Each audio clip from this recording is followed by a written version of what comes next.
Fadil. It looks like someone was trying to jigger it. IDEC prosecutor Raikilin Ramsamy also disavowed the witness statements commissioned by Perumal. Dylan did not take or commission any statements in my presence. Meanwhile, the former head of IDEC, Andrea Johnson, says she was unaware of this matter as no one has ever raised it before. Thabiso Koba, Eyewitness News. The trial within a trial into the admissibility of evidence from the arrest of accused number 1 Musa Kekana is set to continue in the Johannesburg High Court this morning when the trial of alleged underworld figure Vusmuzi Magwenya resumes. Pimi Alfred Sikhobela, the lead arresting officer who began testifying yesterday, is expected to continue with his evidence about the events leading to Kekana's arrest hours after the killing of Vereniging engineer Armand Swart. Before court adjourned yesterday, Sikhobela said Kekana was properly informed of his constitutional rights, including his right to remain silent. Magwenya and his 4 co-accused are facing a combined of 25 charges, including attempted murder, conspiracy to commit murder, fraud and money laundering. Demakatso Leshoro has more. Pimi Alfred Sikhobela's testimony comes as the state is trying to prove that anything Musa Kekana said during and after his arrest is fair play. The state is relying on Sikhobela's evidence to corroborate that of private security officer Christian Frederick Shepherd, who has already concluded his testimony in the trial within a trial. Sikhobela told the court he contacted Shepherd to conduct surveillance on 2 vehicles allegedly linked to Swart's hit after receiving information they would return to an address in Kew. He said Shepherd later reported that a white Hyundai i20 had arrived driven by a man identified as Kekana who was wearing a mustard-colored top. However, the defense mounted a sustained attack on the reliability of that identification. Under cross-examination, Shepherd was confronted with the fact that his 2 police statements made no reference to the driver's face, build or any other distinguishing features despite his court evidence. Defense counsel advocate Rian Gesing put it to Shepherd that the only reasonable inference was that he never saw the driver's face and had identified the occupant solely by his clothing. Dimakatso Leshoro, Eyewitness News. President Cyril Ramaphosa has warned that South Africa won't tolerate any intimidation and vigilantism targeting foreign nationals. Ramaphosa says while acts of intimidation won't be accepted, the country's immigration laws must be respected by those seeking asylum. He says unmanaged migration has the potential to undermine the sovereignty and social order of countries, including South Africa. Ramaphosa was addressing the opening of the first ordinary session of the 7th Pan-African Parliament in Johannesburg yesterday. As the South African government, I want to make it clear, we have taken a firm stance against any form of intimidation, vigilantism, or violence directed at people from other countries or other nations. We've taken a firm stand against hatred for people from other countries. And health authorities are on high alert in the Democratic Republic of Congo as the country battles what's been described as the fastest growing Ebola outbreak in history. Latest government data has shown a rise in confirmed cases to 3,200 as of Sunday, with a total of 1,405 deaths recorded to date. According to authorities, the outbreak is largely driven by the Bundibugyo strain of the virus, which has no approved vaccines or specific treatments. Zikona Miso has more. The Bundibugyo virus, also known as BDBV, is one of 6 known species of the Ebola virus. It was first identified in 2007 during an outbreak in the Bundibugyo district in Uganda, where it got its name. It presents with symptoms including fever, severe headache, muscle pain, weakness, fatigue, diarrhea, vomiting, and in some cases bleeding. Congolese authorities have partnered with international health organizations to ramp up life-saving efforts as both the number of infections and deaths increases. The World Health Organization and other partners are monitoring the situation closely as concerns grow over cross-border spread. Zikona Miso, Eyewitness News. Gold is trading at $4,046.46 an ounce. The rand is at 16.79 to the dollar, 22.33 to the pound, 19.10 to the euro. Brent crude oil is at $87.33 a barrel. And in the traffic in Jeppes-Town, we've got a major accident scene along the M2 East. It happened right near Elof Street. It's causing delays coming out of the Crown Interchange. There's also queuing traffic reported on the M1 North coming out of Boysons Road towards Carr Street. A fine day in store for Gauteng. The temperatures will peak at highs between 19 and 22 degrees. The top story in EWN this hour. Outgoing IDEC head Andrea Johnson is expected to continue with her testimony at the Madlanga Commission today as the unit's credibility is under the spotlight. EWN, in touch, in tune and independent. For the latest, visit ewn.co.za or download the EWN app. You're with Clement Manyathela On 702. Let's Walk the Talk, streaming on the Prime Media Plus app, DSTV channel 856. 92.7 and 106 FM.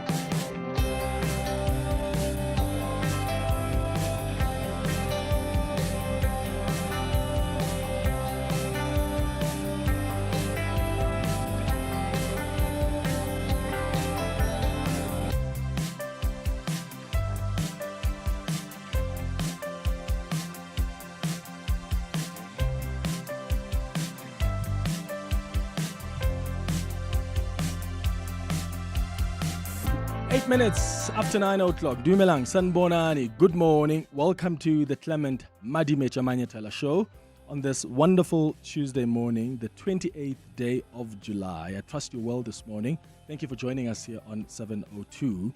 So, the National Prosecuting Authority has now taken the decision to provisionally withdraw the prosecution of police crime intelligence officials, including the head of crime intelligence, Lieutenant General Dumisani Khumalo, after a review of the charges. Khumalo and the other crime intelligence officials were charged with corruption-related cases linked to the hiring of former BMW engineer Brigadier Dineo Mukwele. So the senior officials faced these charges relating to her hiring, and now the head of the NPA, because we've heard so much from the Madlanga Commission that really just contradicts the letter of the law and the processes that were supposed to be followed by IDEC in investigating this matter. So the head of the NPA now deciding that we are withdrawing these charges provisionally. But why provisionally? If the investigation proceeded from an unlawful decision or from a violation of the NPA Act or even its own expectations, on what basis then do you have investigations continuing? And I guess that's the question I have for the NPA. So we'll speak to the NPA spokesperson, Kaiser Khanyago, but we'll also bring in Dineo Mukwele's lawyer, because her lawyers seem to be rejecting this provisional withdrawal by the head of the NPA. So that's what's coming up in the next couple of minutes. And then just after 9:30, we're going to continue with our explanations on the PIC. So the CEO of the PIC, Patrick Dlamini, is in court today to challenge his suspension from the organization. He was suspended after he commissioned a PwC report to look into the PIC deal with the BEE partner at Lanseria Airport, Acapulco, specifically the PIC's payment of over 400 million rand to one of the directors of Acapulco, the same company that defaulted on its loan to the PIC. So yesterday we explained what the Lanseria deal entailed, like who are the shareholders of the airport, the PIC's funding of Acapulco to buy a stake at Lanseria Airport, and what happened when they couldn't pay back the loan, when the PIC took back the shares and had to pay over 400 million rand back to Acapulco, or one of the directors of Acapulco. Well, today we're going to continue that conversation, pick it up from the valuations that were done, explain where the money went to. Because as the Business Day reported a week ago, this over 400 million rand didn't go into Acapulco's account. So who's accounting for it? Where did it go to? Who did the PIC pay the over 400 million rand to? So those are some of the questions we'll be asking today. Just after 9:30, as we continue to take this PIC story bit by bit. And then at 10 o'clock, we're going to do our monthly feature, Exploring Spirituality with Vusumzi Ngande, and we're going to have a conversation about surnames today. And for many of us, a surname is far more than a name, right? It represents family, identity, heritage, and for many African families, a spiritual connection to those who came before us. And across many communities, there's a deeply held belief that children should carry their father's surname because it anchors them to their paternal lineage and ancestors. But Vusumzi, as you will hear, argues that many of the surnames we carry today emerged through colonialism and Christian missionary practices rather than through indigenous systems of identity. So if our surnames were largely shaped by colonialism, what does that mean for how we understand identity and belonging today? Like, should we re-examine our understanding of surnames, and should they evolve alongside the societies we live in? So that's going to be our chat at 10 o'clock. And then at 11 o'clock, we do our World of Work feature. Today, we're looking at the pros and cons of using workplace wellness offerings. And we wrap up the show at 11:30 with our health and wellness feature. Today, the focus is on oral health. That's the show coming up over the next 3 hours. Clement Manyathela, streaming on the Prime Media Plus app. DSTV channel 856, 92.7 and 106 FM. 12 minutes after 9 o'clock. Let's go straight to James Ndebele, who is the lawyer representing Brigadier Dino Mukwele, one of the officials at Crime Intelligence that have been charged by IDEC. We now know that even the head of IDEC referred to Mukwele as a token appointment, even when she had not even bothered to look at her own CV and work experience. So James Ndebele joins us now on the line. Mr. Ndebele, thank you for making time. Good morning. Good morning, Clement. Good morning to your listeners, 702 listeners. The NPA has now decided, the head of the NPA, to provisionally withdraw the charges against Mukwele and the other crime intelligence officials. Are you accepting this as the lawyer representing Dino Mukwele? Clement, I'm not accepting the provisional withdrawal of charges.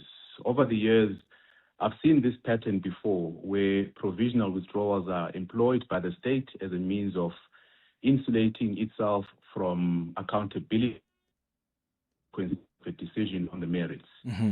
It is a practice that leaves accused persons in legal limbo with the threat of prosecution indefinitely hanging over their heads. So for now, I'm not accepting the provisional withdrawal of the charges. I'll explain why.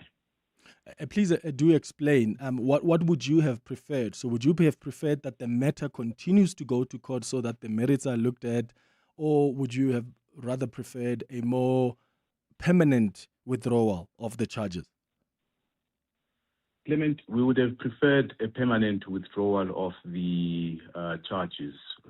Given the seriousness of the injustice suffered by my client and the constitutional obligations resting upon the Office of the National Director of Public Prosecutions, I expected a higher standard of fairness, finality, and institutional integrity. Instead, the NDPP has chosen to perpetuate uncertainty by advancing a position that is inconsistent with the factual history of this matter, in particular, what has been occurring at the Madlanga Commission. Mm-hmm. So my client is once again left to endure the emotional, reputational, legal burden of an unresolved prosecution, despite the investigations having been long completed. Mm-hmm. We were informed in court as far back as February 2026 that IDEC had finalized its investigations and they were ready to proceed on trial. We then said, before we go on trial, can we make representations? We then made representations. We only submitted representations on behalf of Ms. Mukwele in May 2026 due to the fact that there was a delay. We had requested IDEC to provide us further particulars in respect of documents that were in possession of BMW. IDEC refused to assist us in obtaining those documents from BMW. I understand why, after what has happened at the commission. Mm-hmm. I then had to issue a subpoena on BMW for documents to be provided, and the substance of those documents formed our representations, which we submitted to the national director, which he said he was considering. Okay. He's had our representations as far back as May 2026. Up to now, as of yesterday, he then writes to us and says he's decided to provisionally withdraw the charges. In fact, if one looks at the letter that was sent to us, in paragraph 3 of the letter, the NDPP makes reference to section 175C of the Constitution. Section 1795C of the Constitution, I'll read it. It says, the National Director may intervene in the prosecution process when policy directives are not complied with. He then says, as a result of Section 1795C of the Constitution, he has directed that the charges be withdrawn before the plea, in terms of Section 6. Well, that's a provisional withdrawal. So on one hand, the NDPP is conceding that there has been a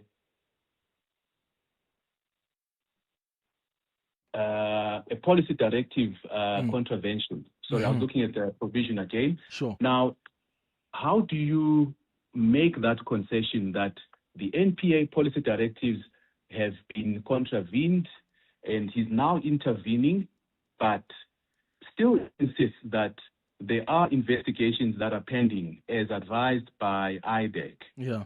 The very same IDEC whose former head, has now resigned, went live on the commission and indicated that my client was prosecuted for an offense which he was yet to commit in the future. Perhaps that's the investigation which the NDPP has been advised that IDEC is waiting for. They're waiting for to commit an offense in the future. Yeah. And then finalize the investigations. That's the only conclusion I can draw. I mean, there's nothing else to investigate. What happened yesterday is also concerning, where you've got IDEC itself seemingly imploding. You've got a prosecutor and an investigator who's now challenging whether or not Mr. Perumal signed the affidavit on the date that he says he signed the affidavit. In fact, they seem to be distancing themselves from that statement. So what's your next step then, Mr. Ndebele? Now that you are rejecting this provisional withdrawal announced by the head of the NPA, what's next available for you as recourse? Clement, we are not obliged to accept the state's withdrawal of the charges, the provisional withdrawal of the charges. I'm in fact inclined to advise my client to reject the NDPP's provisional withdrawal of charges and consider instituting a permanent stay of prosecution in the High Court.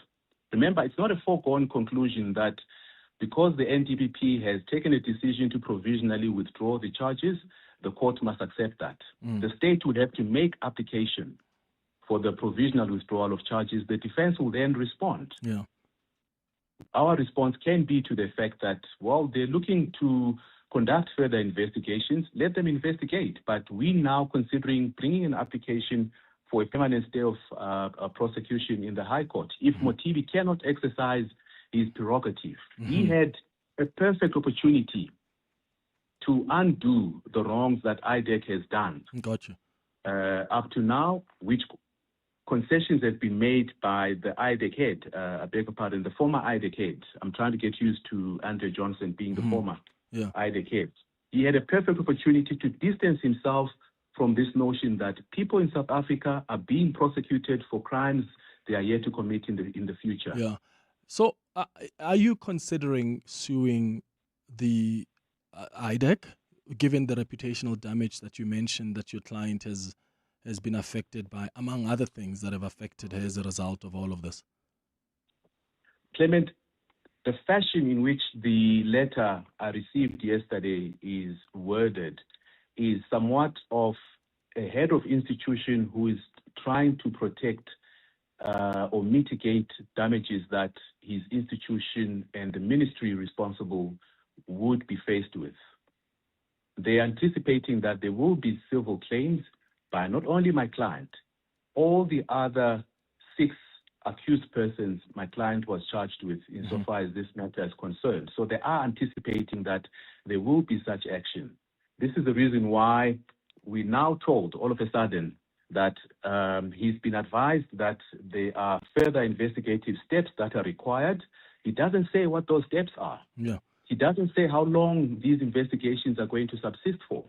Yeah. He's obliged to inform the court, while the prosecutor designated to deal with the matter will be obliged to tell the court what other further investigative steps are outstanding, how long that process will take, instead of just now coming a month before we are back in court. We are back in court on the 3rd of September. So why is the NDPP now all of a sudden withdrawing the charges a month before? Yeah. If indeed there are further steps to be taken, why can they not be taken during this period until the 3rd of September? There's nothing pressing him to withdraw the charges now. Got you. But just lastly, Mr. Ndebele, have you given due consideration, though, to the civil claim against IDEC on behalf of your client?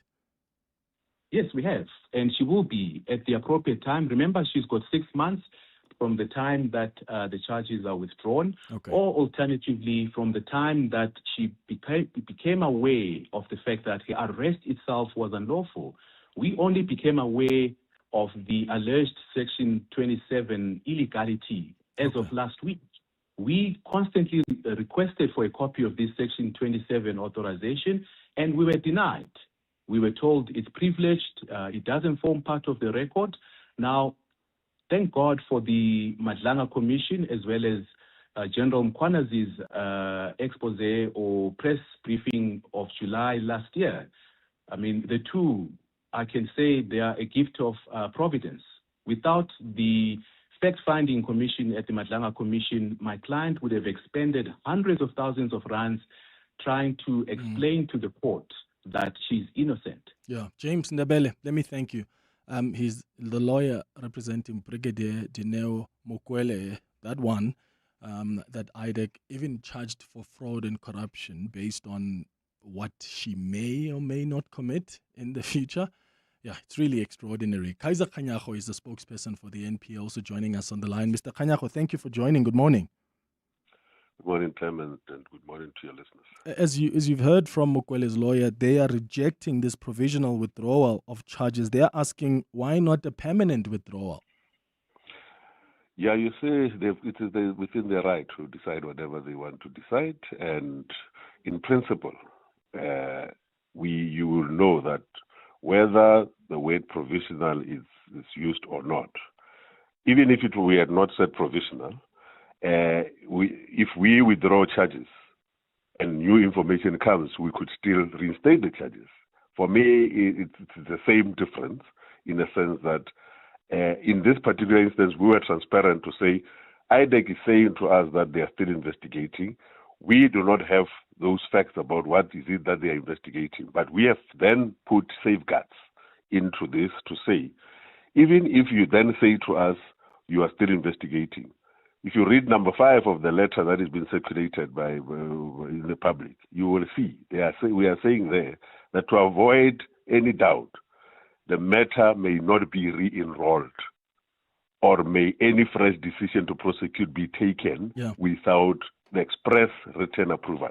And that safeguard was put deliberately to say we don't want a situation where there is uncertainty, where we are saying these charges are withdrawn. Yeah.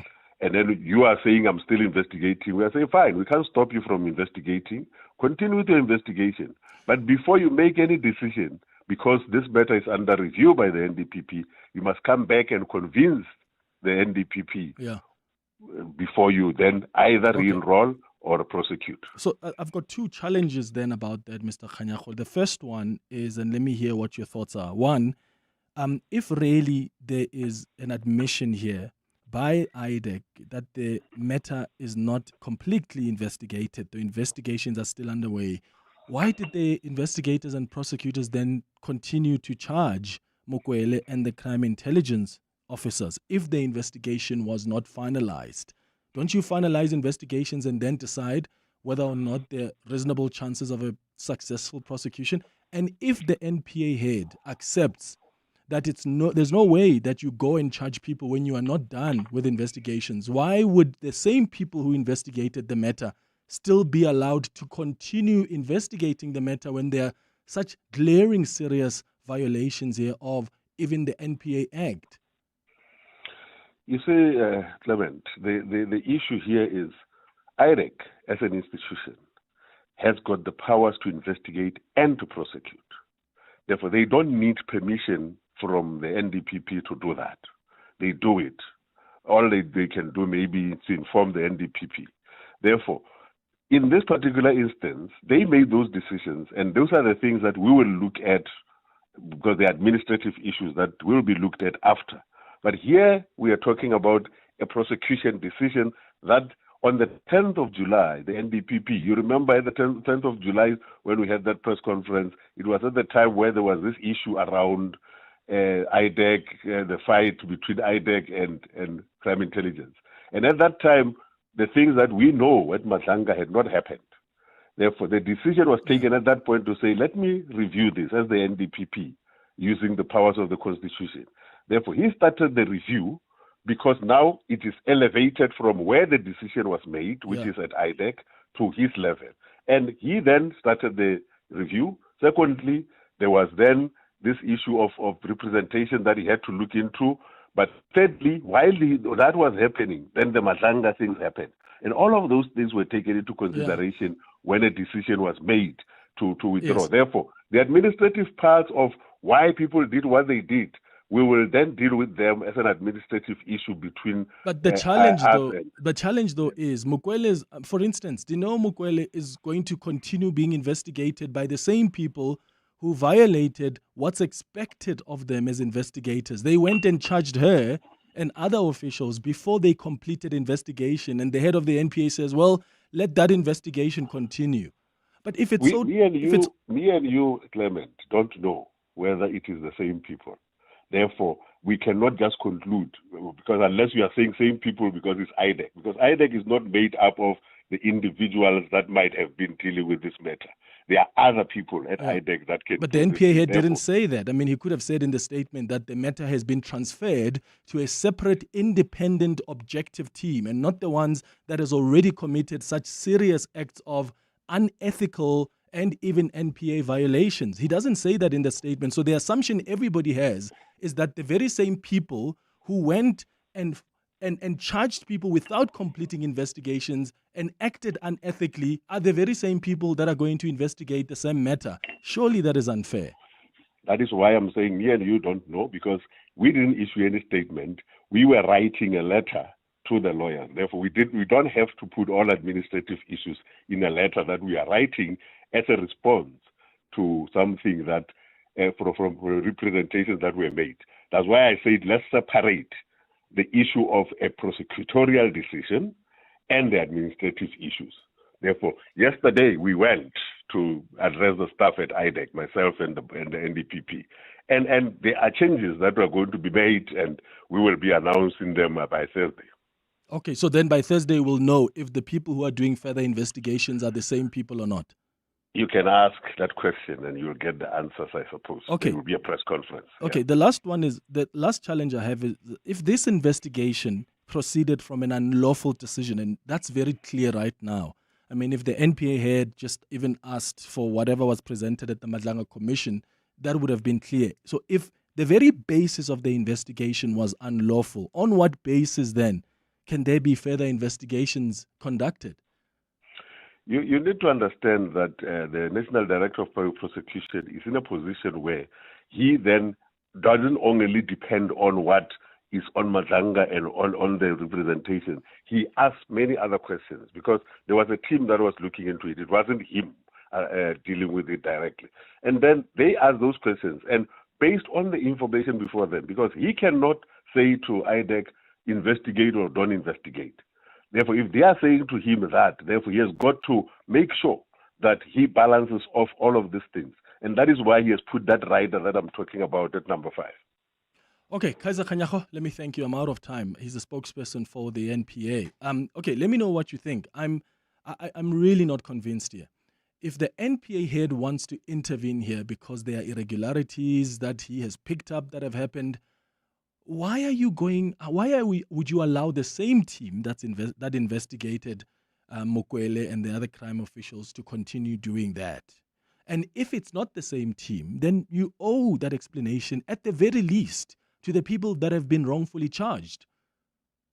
The people whose charges you are withdrawing, you owe them the explanation because you want to put them at ease, right? You want to say to them, don't worry, this matter is going to be investigated further by a separate team, not a team that has acted so unethically and violated the NPA Act and charged you before investigations were even completed. And that fact is non-existent in the statement from the NPA. And also, we now know that there was no basis to investigate to charge Mokwele.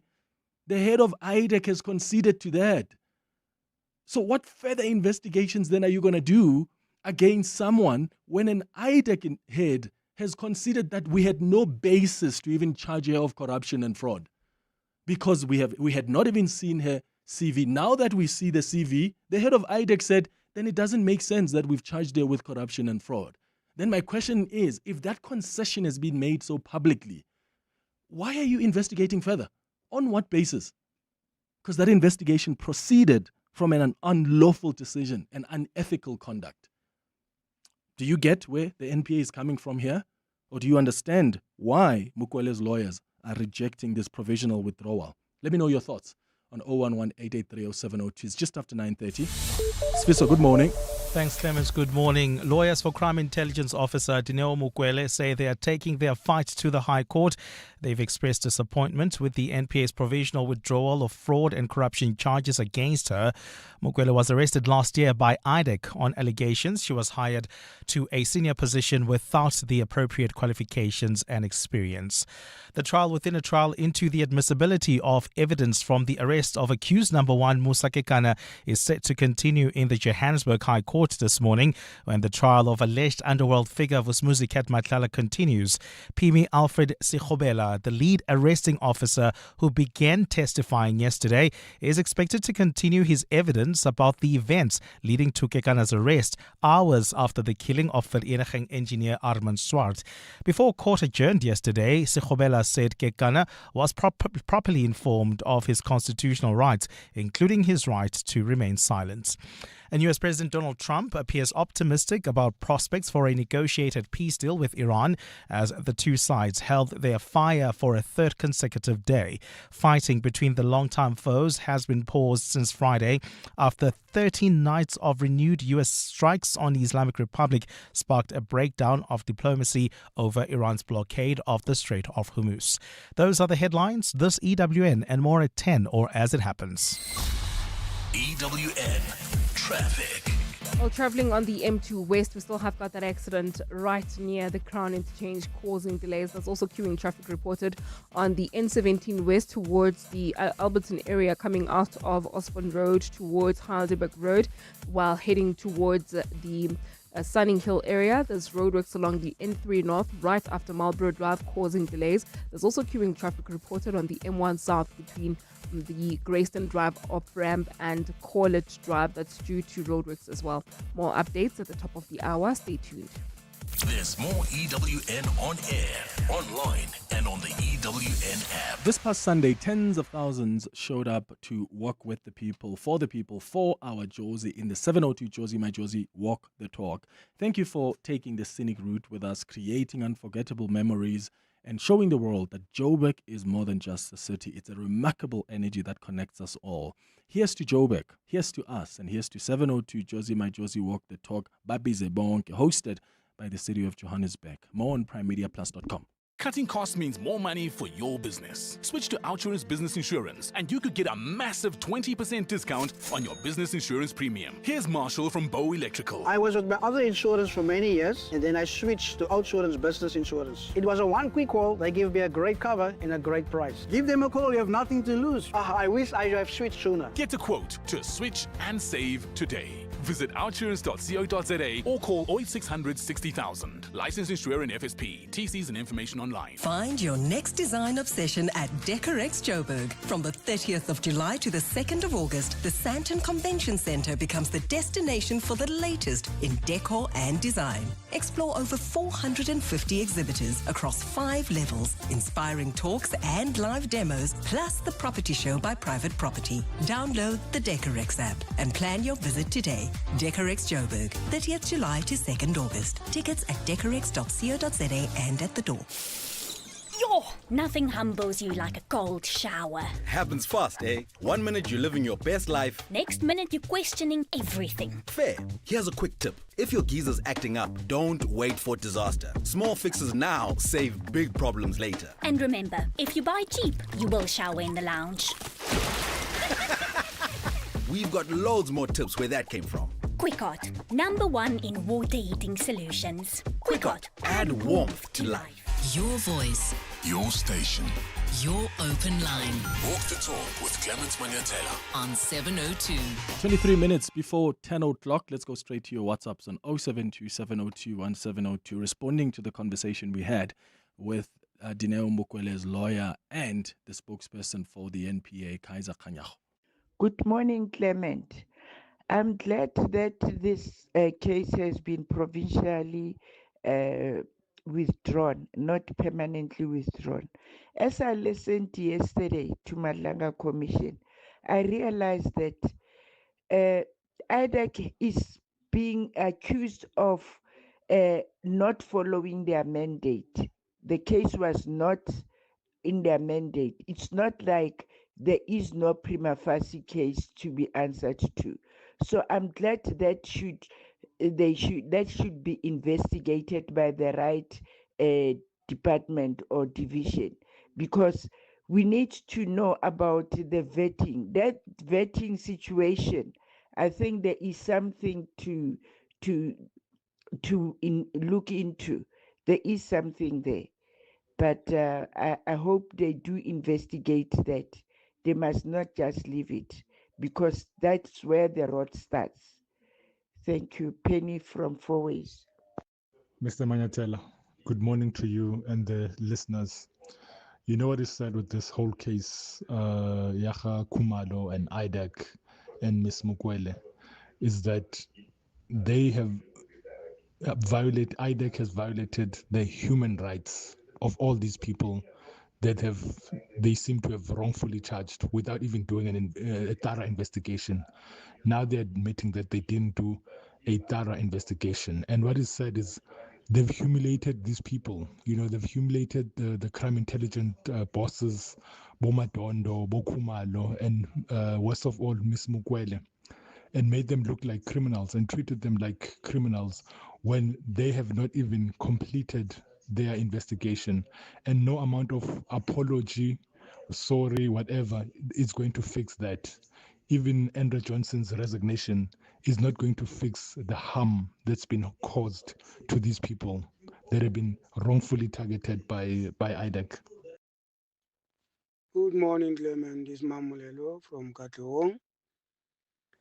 With the question of the investigators that were investigating Brigadier Mukwele, I think those people are going to be suspended.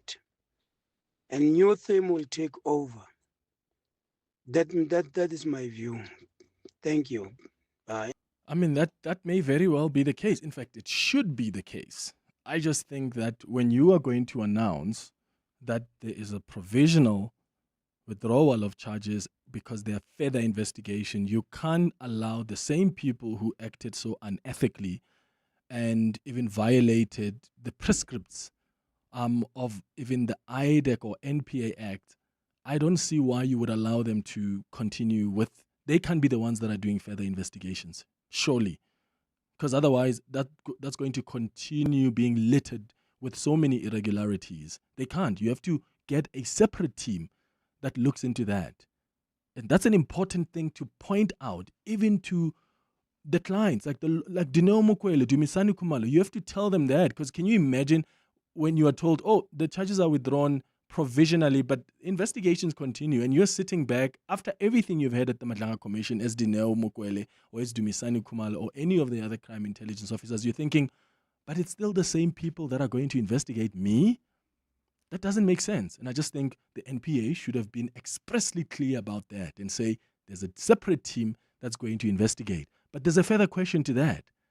If we know, all of us by now, and I'm sure the NPA head knows too, that there's no basis for the charges against Mukwele, why would there be still further investigations? On what?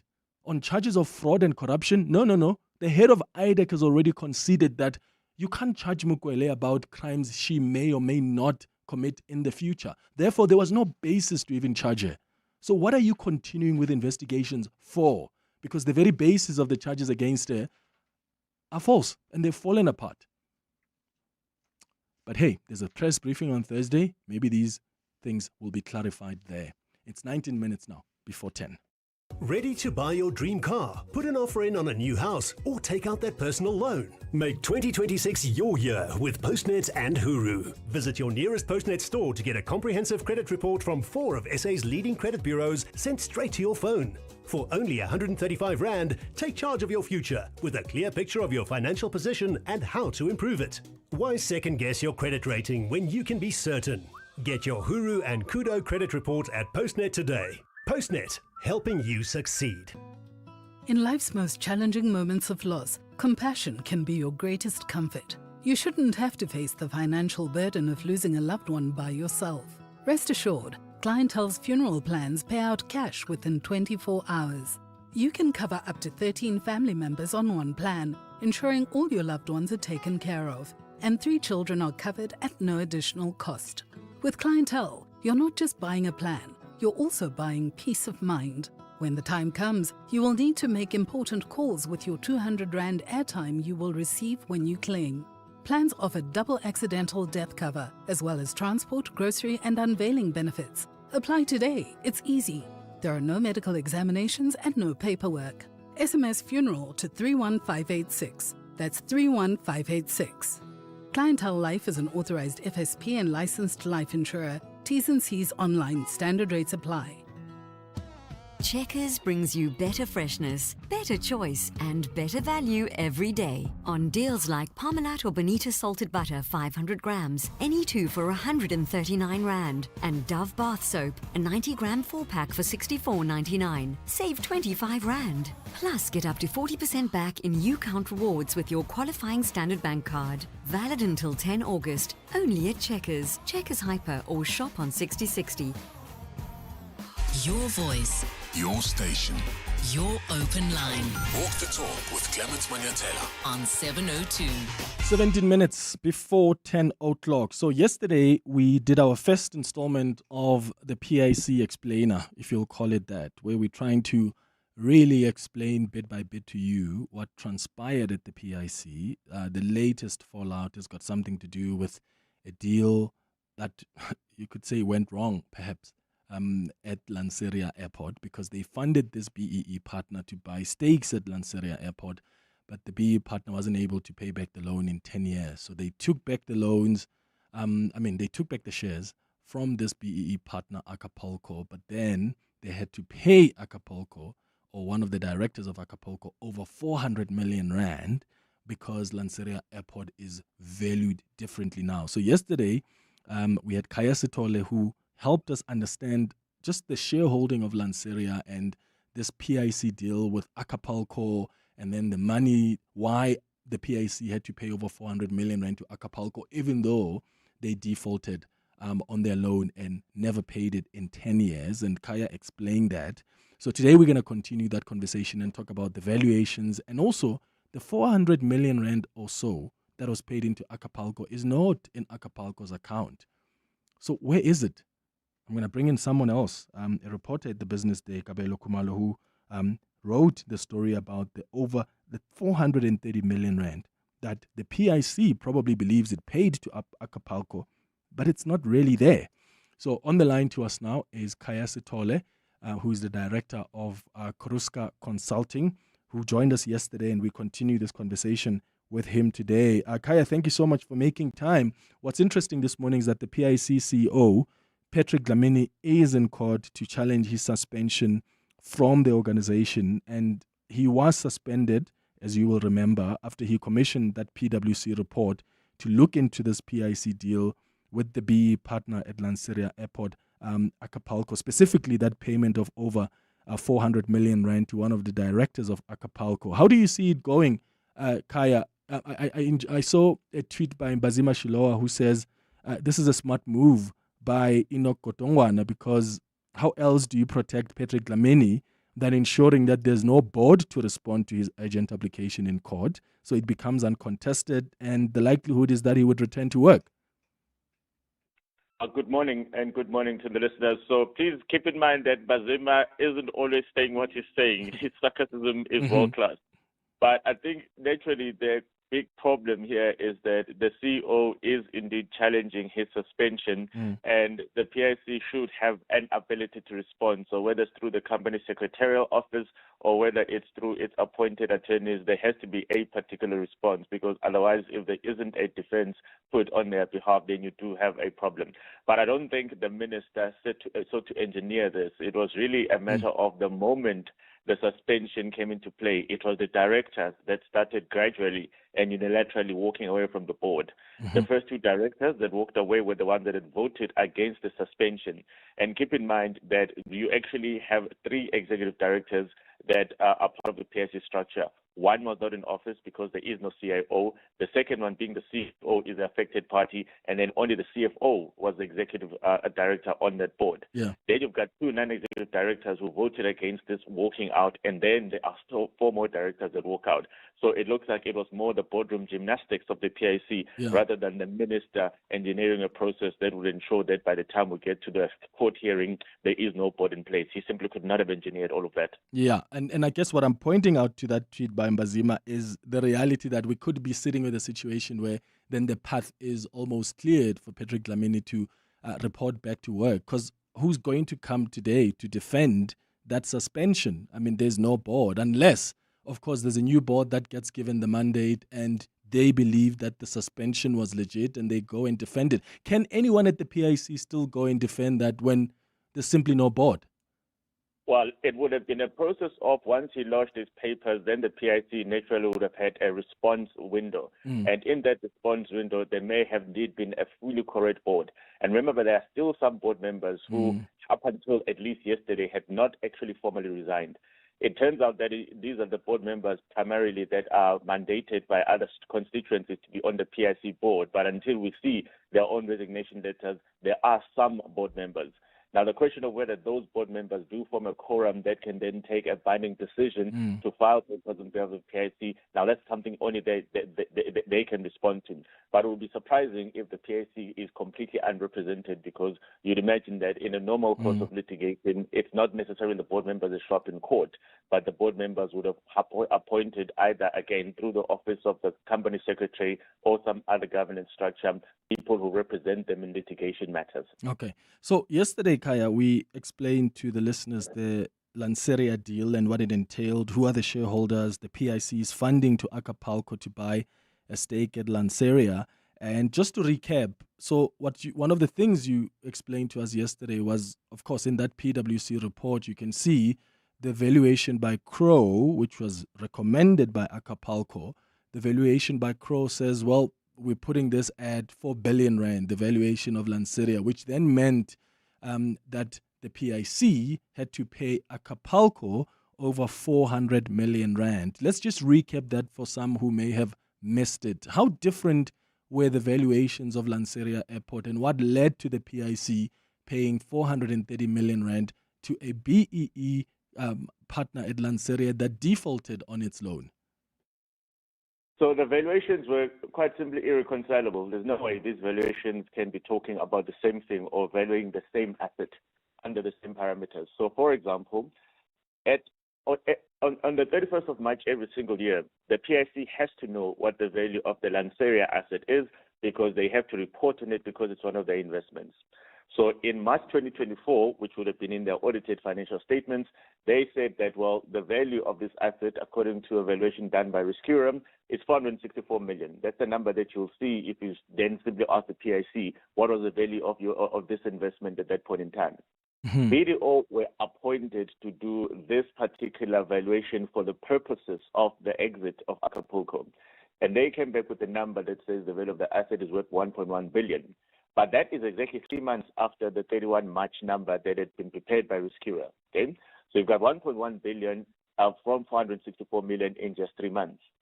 Acapulco does not like that number because it leaves them worse off, so they facilitate the termination of BDO.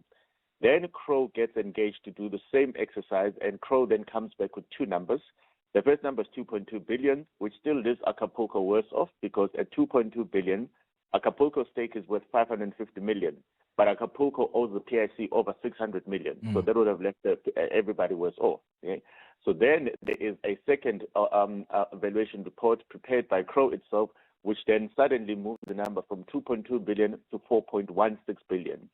The consequence of that is that Acapulco now has something that's worth 8 billion rand. It only owes 600 million, so therefore it gets paid out 400 million. So could the PIC, do we know if the PIC rejected that 4 billion rand valuation? Did they object to it?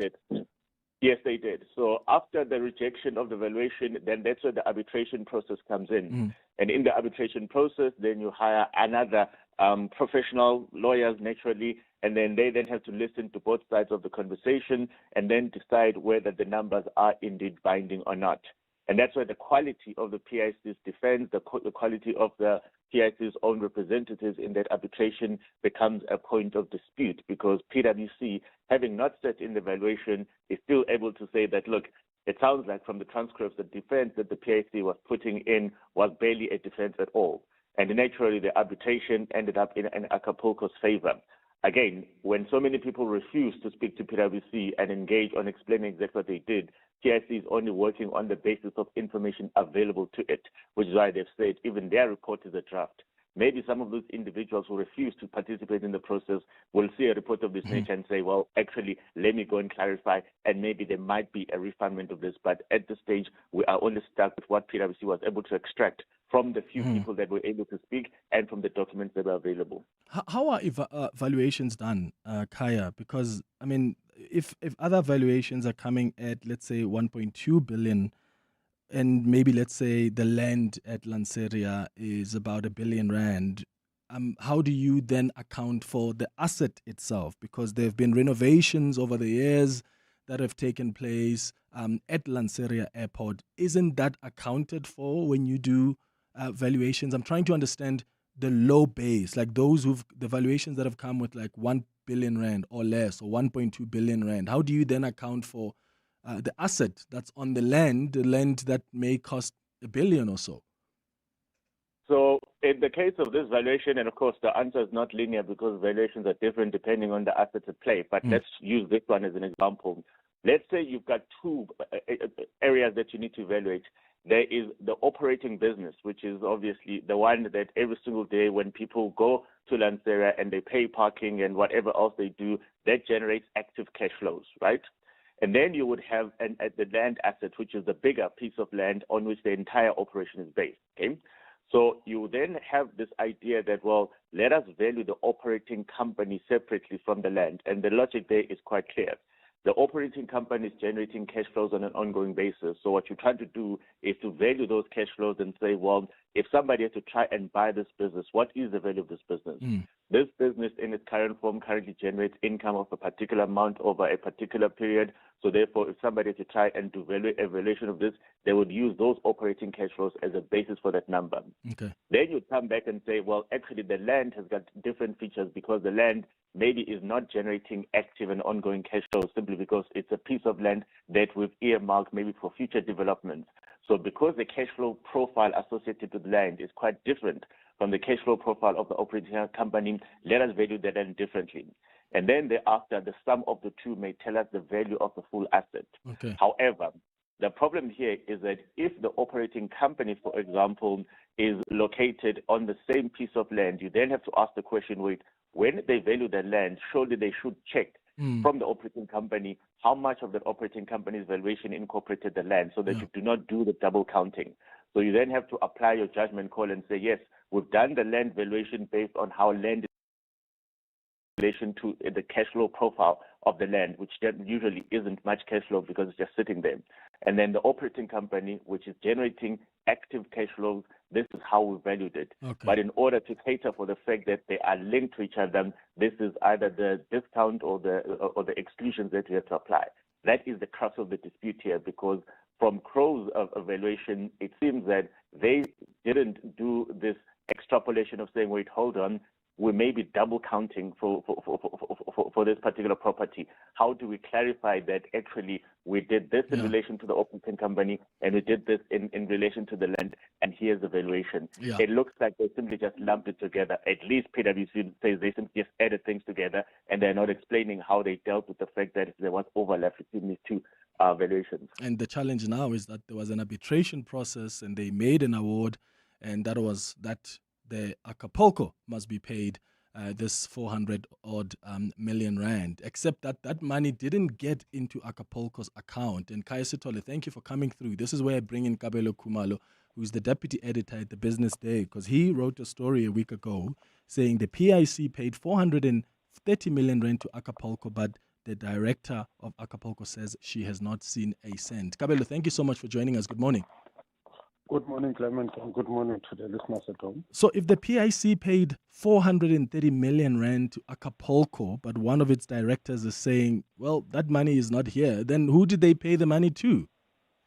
Well, they did pay to Acapulco. I think what is at play here is that we've seen the directors of Acapulco themselves, they are not on the same page, because the PIC did confirm to the director that raised the issue with them to say, hang on, please confirm if indeed you have paid to Acapulco, and then confirm which account. So it is their own internal wranglings in Acapulco that one of the directors learned of this thing, of this payment through the media. But the main directors, Mr. Kagiso Matila and them, know where the money was paid. It's one director seemingly was left out in the cold. So it's their own internal sections, for a lack of a better description. Yeah. So, but shouldn't the PIC be able to tell us this is the account to which we paid this money to Acapulco? And if it's, for instance, attorneys, because there's the Mabucha attorneys that have been mentioned here, then they should also be able to account and say where the money went. Because also, if one director doesn't know where the money is because it's not in the bank account of Acapulco, that does raise questions. It does raise serious questions as to what eventually happened to this money. We are not talking about small money. Yeah, 430 quite a lot million. of money. And if you follow the PwC report and some of the strange decisions taken through the value chain to eventually weaken the PIC's own case at the arbitration, because that's essentially what PwC found, as Kaya alluded before me, that essentially they pretended to put up a defense, which was not a defense at all. You get a sense that this money would have spread quite widely. So I think it is very important that the SIU is investigating this matter, and we hope that they might be able to track where each cent went, because it seems like it is gonna be it's a developing scandal on its own. When one director says, "Hang on, I have not seen this money." Did the other directors open other bank accounts behind her back? I don't know. It's very possible, but it's I think to follow that money will lead to a bigger story than anything else. Well, the Financial Services Conduct Authority is investigating, so and the SIU. So let's hope they'll get to some conclusion there and clear the air for us. Kabelo Khumalo, thank you so much for joining us. It's a minute before 10. When Joburg came together in the iconic CBD for the 702 Josie My Josie Walk the Talk, unforgettable moments were made, and none of it would have been possible without our incredible partners.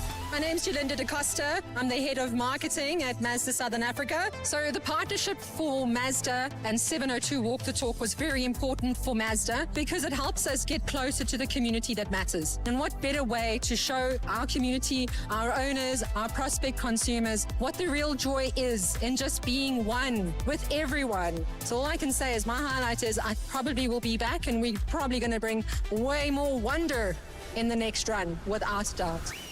Thank you to all our partners who showed that great things happen when Joburg comes together for the 702 Josie My Josie Walk the Talk, hosted by the City of Johannesburg. Uncertainty is rising, but your business still has to deliver. Production targets need to be met. And when your workforce is out of balance, the cost is immediate. Too many employees? costs climb. Too few, productivity drops.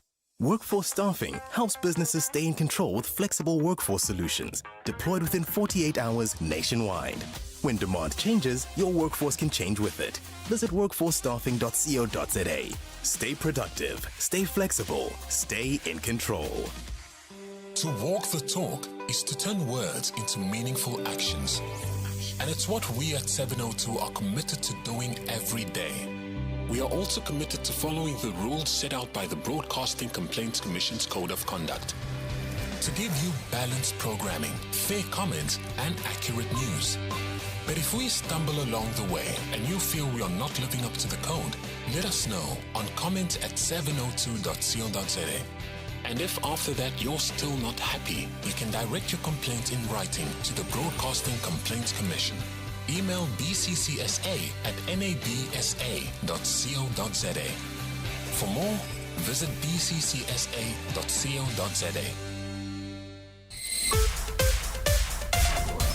This is EWN. Good morning, I'm Sfiso Zulu.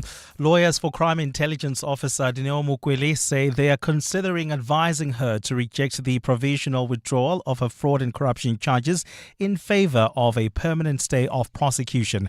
Mukwele was arrested along with 7 other crime intelligence officers last year for allegedly conspiring to hire her to a senior position which she allegedly wasn't qualified for. However, recent revelations at the Madlanga Commission have shown the case was without merit and Mukwele was actually suitably qualified for the role. The National Director of Public Prosecutions yesterday ordered for the charges to be provisionally withdrawn, but Mukwele's lawyer James Ndebele says this means his client will have the looming threats of the charges being re-enrolled at any time. We are not obliged to accept the state's provisional withdrawal of the charges. In fact, inclined to advise my client to reject the NDPP's provisional withdrawal of charges and consider instituting a permanent stay of prosecution in the High Court. Remember, it's not a foregone conclusion that because the NDPP has taken a decision to provisionally withdraw the charges, the court must accept that. The trial within a trial into the admissibility of evidence from the arrest of accused number 1 Musa Kekana is set to continue in the Johannesburg High Court this morning when the trial of alleged underworld figure Vusmuzi Mathlala resumes. Pimi Alfred C. Khobela, the lead arresting officer who began testifying yesterday, is expected to continue his evidence about the events leading to Kekana's arrest hours after the killing of Vereniging engineer Armin Swart. Before court adjourned yesterday, Khobela said Kekana was properly informed of his constitutional rights. Matlala and his 4 co-accused are facing a combined of 25 charges, including attempted murder, conspiracy to commit murder, fraud and money laundering. Dimakatso Leshoro has more. Pimi Alfred Khobela's testimony comes as the state is trying to prove that anything Musa Kekana said during and after his arrest is fair play. The state is relying on Khobela's evidence to corroborate that of private security officer Christian Frederick Shepherd, who has already concluded his testimony in the trial within a trial. Khobela told the court he contacted Shepherd to conduct surveillance on 2 vehicles allegedly linked to Swart's hit after receiving information they would return to an address in Kew. He said Shepherd later reported that a white Hyundai i20 had arrived driven by a man identified as Kekana who was wearing a mustard-colored top. However, the defense mounted a sustained attack on the reliability of that identification. Under cross-examination, Shepherd was confronted with the fact that his 2 police statements made no reference to the driver's face, build or any other distinguishing features despite his court evidence. Defense counsel advocate Rian Gesing put it to Shepherd that the only reasonable inference was that he never saw the driver's face and had identified the occupant solely by his clothing. Dimakatso Leshoro, Eyewitness News. And U.S. President Donald Trump appears optimistic about prospects for a negotiated peace deal with Iran as the 2 sides held their fire for a 3rd consecutive day.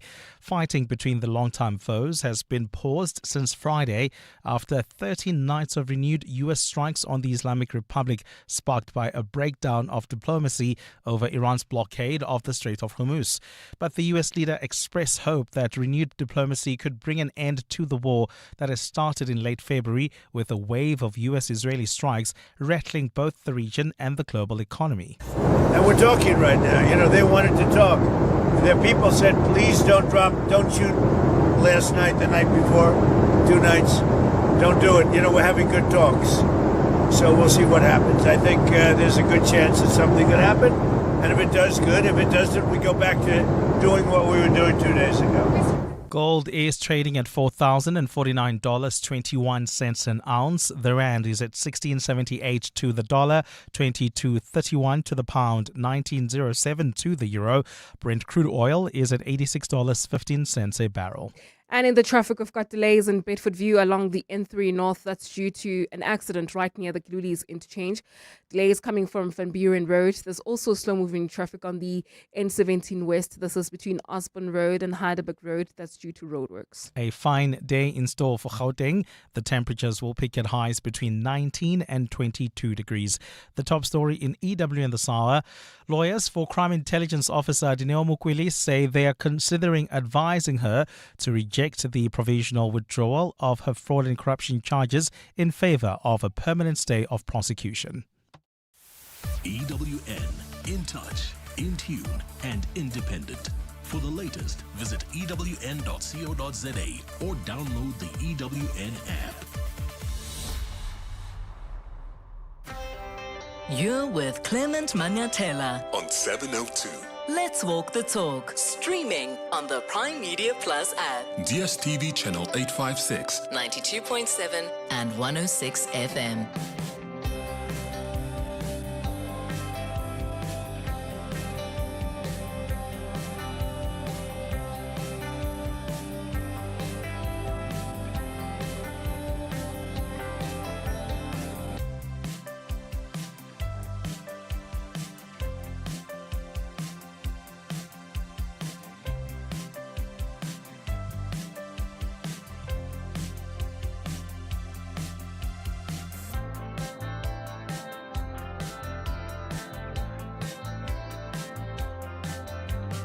Eight minutes after 10 o'clock, Dumelang. Welcome to the second hour of the Clement Manyathela Show. Thank you for staying with us here on 702.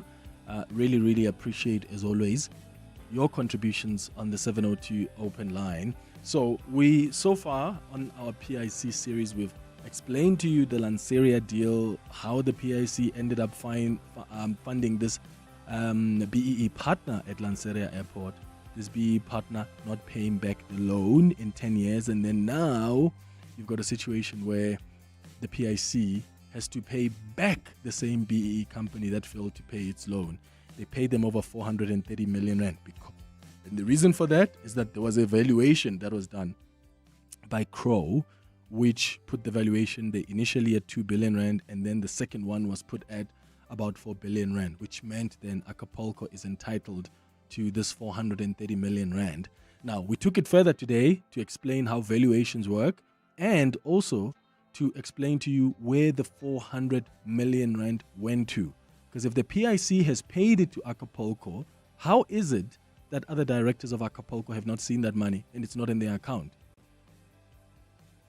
Could it be that one of the directors of Acapulco went and opened a different account or spoke individually to the lawyers of the firm of Acapulco and said that's where the money is going to land? But even if the money went into the lawyer's account, that money must still make its way to Acapulco in some ways. So where did it go? How do we account for that? Tomorrow, we'll continue breaking it down for you. It's 10 minutes now after 10 o'clock. Let me read some of the messages that have come from our YouTube page. Kay says, hi Clement. Responding to the conversation we had with the lawyer representing Dineo Mukweli, Kay on YouTube says, Clement, this attorney knows that permanent withdrawal is possible through expulsion or permanent enrolling of the docket, and acquittal or dismissal with prejudice are alternative options. And then Jemmy on YouTube says, Clement, the NPA are protecting themselves from civil litigation. This is their modus operandi. They have cases that have been provisionally withdrawn for 10 years. Remember Zizi Koto's cases as well. Zizi Koto was taken there and then, boom, withdrawn. It's become a thing now. You make representations and because the case was not so strong, it gets withdrawn. That's unfair because in other cases, they are honest people that are affected, like we've seen in Dineo Mukwele's case, where she is charged for things that she may or may not do in the future, where she is charged and there is no reasonable, not even reasonable evidence, preliminary evidence that suggests that you should be charging her for corruption and fraud. And I guess my contention is, if there are people who charge these people before they even finalize investigations, why are they still investigating further? And if there's a new team that's investigating, that, sorry, as the NPA, you owe it to the public and to the people you've charged. You owe it to them to explain that, don't worry, the people who acted unethically, those investigators who are compromised, they are not going to investigate further. There's a new team that we've established, and that communication is non-existent. It's 11 minutes now after 10. We start with our monthly feature, Exploring Spirituality with Vusumzi Ngande. Beyond belief, beyond doctrine, a deeper conversation. Exploring spirituality with Vusumzi Ngande on the Clement Manyathela Show. The Clement Manyathela Show on 702. And today we're having a conversation about surnames. I'm really excited about this chat because when I listened to Vusumzi's podcast a few months ago, I realized that, whoa, is this how we ended up using our surnames? So for many of us, a surname is far more than a name, right? It represents family, it represents identity, heritage, and for many African families, a spiritual connection to those who came before us. And across many communities, there's a deeply held belief that children should carry their father's surname because it anchors them to their paternal lineage and ancestors. In fact, South Africa is seeing increasing numbers of single-parent households with women raising children on their own. We're seeing rising divorce rates and many children growing up without their fathers, and yet the expectation that a child's spiritual well-being depends on carrying their father's surname remains deeply rooted. And that's why Vusumzi argues that many of the surnames we carry today emerged through colonialism and Christian missionary practices rather than through indigenous systems of identity. So if your surnames were largely shaped then by colonialism, what does that mean for how we understand identity, for how we understand belonging today? Should we maybe re-examine our understanding of surnames?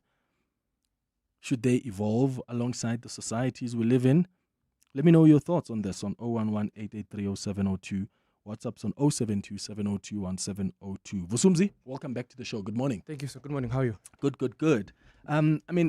Let's just explain how this was done, because your argument is that these surnames we carry today emerged from colonialism and Christian missionary practices, and yet we still place so much reliance on them as if they are our identifier, and there's a spiritual connection to that. So many people are told sometimes when they go to consult whether a prophet or traditional healer, and then they're told, well, you're not using your dad's surname, that's why things are not going well in your life. But this person has never even met the dad. In fact, the dad has never even been interested in wanting to be introduced to the child. Yes. So what were these colonialism and Christian missionary practices that led to us having surnames? So with colonialism, right, we've always had, or rather pre-colonialism, we've always had some kind of marker, signifier, in particularly our patriarchal society, right? The most obvious or the most famous example would be Shaka. We grew up believing that Shaka Zulu's surname was Uzulu, which was not the case, right? Ushaka was known by his father's name, Usenzanga Kakhona. So now the issue with that kind of naming system, it's besides it being patriarchal, the issue is that it only lasts for one generation, right? Your children will be known by your name, but their children will be known by their name, right? So a surname in that context, that signifier only lasts for one generation. So there's lack of continuity, right? Which is now the importance of Itagazelo comes in, Maboko, whereby then they would capture the historical context of the clan specifically, Bataung, Barolong, and all of those things across the spectrum. Every single culture in Southern Africa has those. And those were important as a kind of encyclopedia, right? But now they were not necessarily surnames because they encompassed your whole entire clan would use them, not necessarily your immediate family. I was going to say nuclear, but we don't come from nuclear families, right?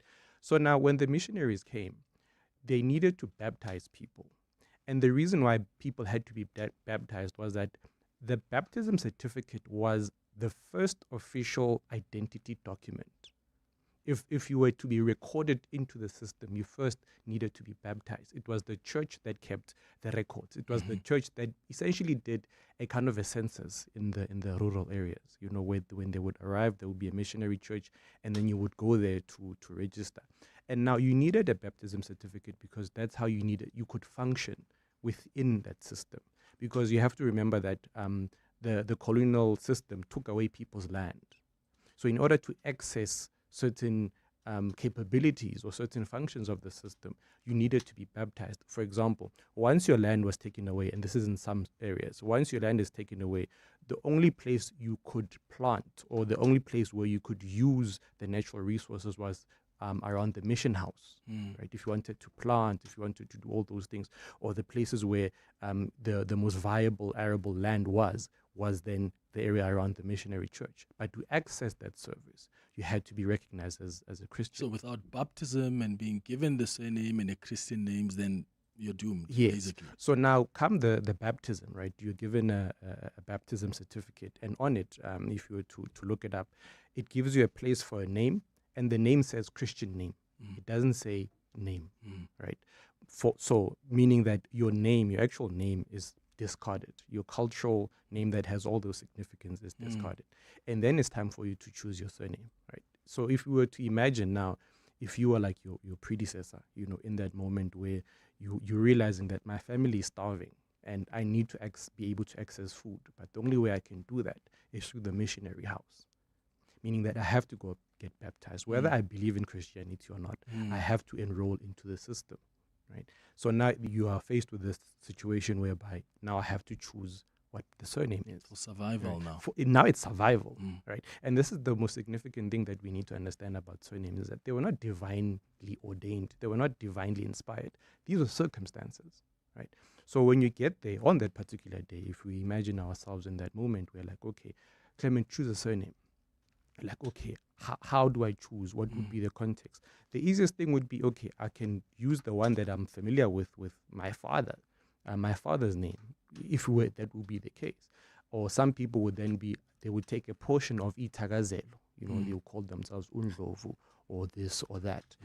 In some instances, it could even be a nickname, you know. In my case, it was the name of a house, you know, a kind of a structure. You know, but now we have to understand that was the literal birth of the surname. Yeah. It happened at a particular moment in time under duress, if I can put it that way, under forced circumstances. So the first aspect of surnames we have to understand is that these are forced identities. They're not divine. They were not given to us by our ancestors to say, this is who you are from now on. Okay, so now we see the role that even economic and political cohesion played in black people mostly accepting those surnames. The question then is, how did African societies before that identify lineage? So this is now the tricky part, because you have to determine that question, put context into it in the terms of how far back do you want to go, right? Because patriarchal systems are not ancient from the beginning of time. They also came about at a certain point in time. Before patriarchal systems, there were matrilineal systems, whereby children belonged to the family of the mother. This is pre-livestock, pre-everything, whereby land was the primary source of well-being. The only thing that people owned was land. But this was the time before livestock, before cows, because there was also a time when those went there in society. So when that happens, is that people were more sedentary. They stayed for longer in one places, because a lot of the time migration was caused by the need to graze cattle. So before that, the people who owned the wealth of the family were the women, because they are the ones who worked the land. So in that system, then all children belong to the mother, to the mother's lineage. The matriarch then is the head of the family.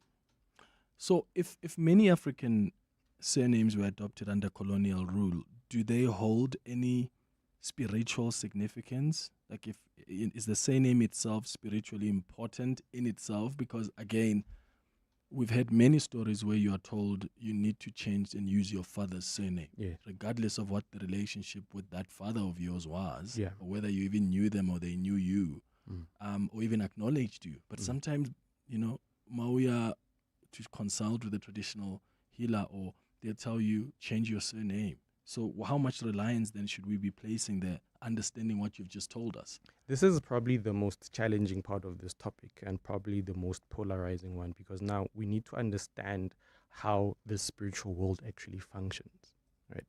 And so let's go back to that moment where then your predecessor then chooses a surname to say, okay, based on the circumstances that we're facing, we are adopting this surname and this is how we're going to function, right?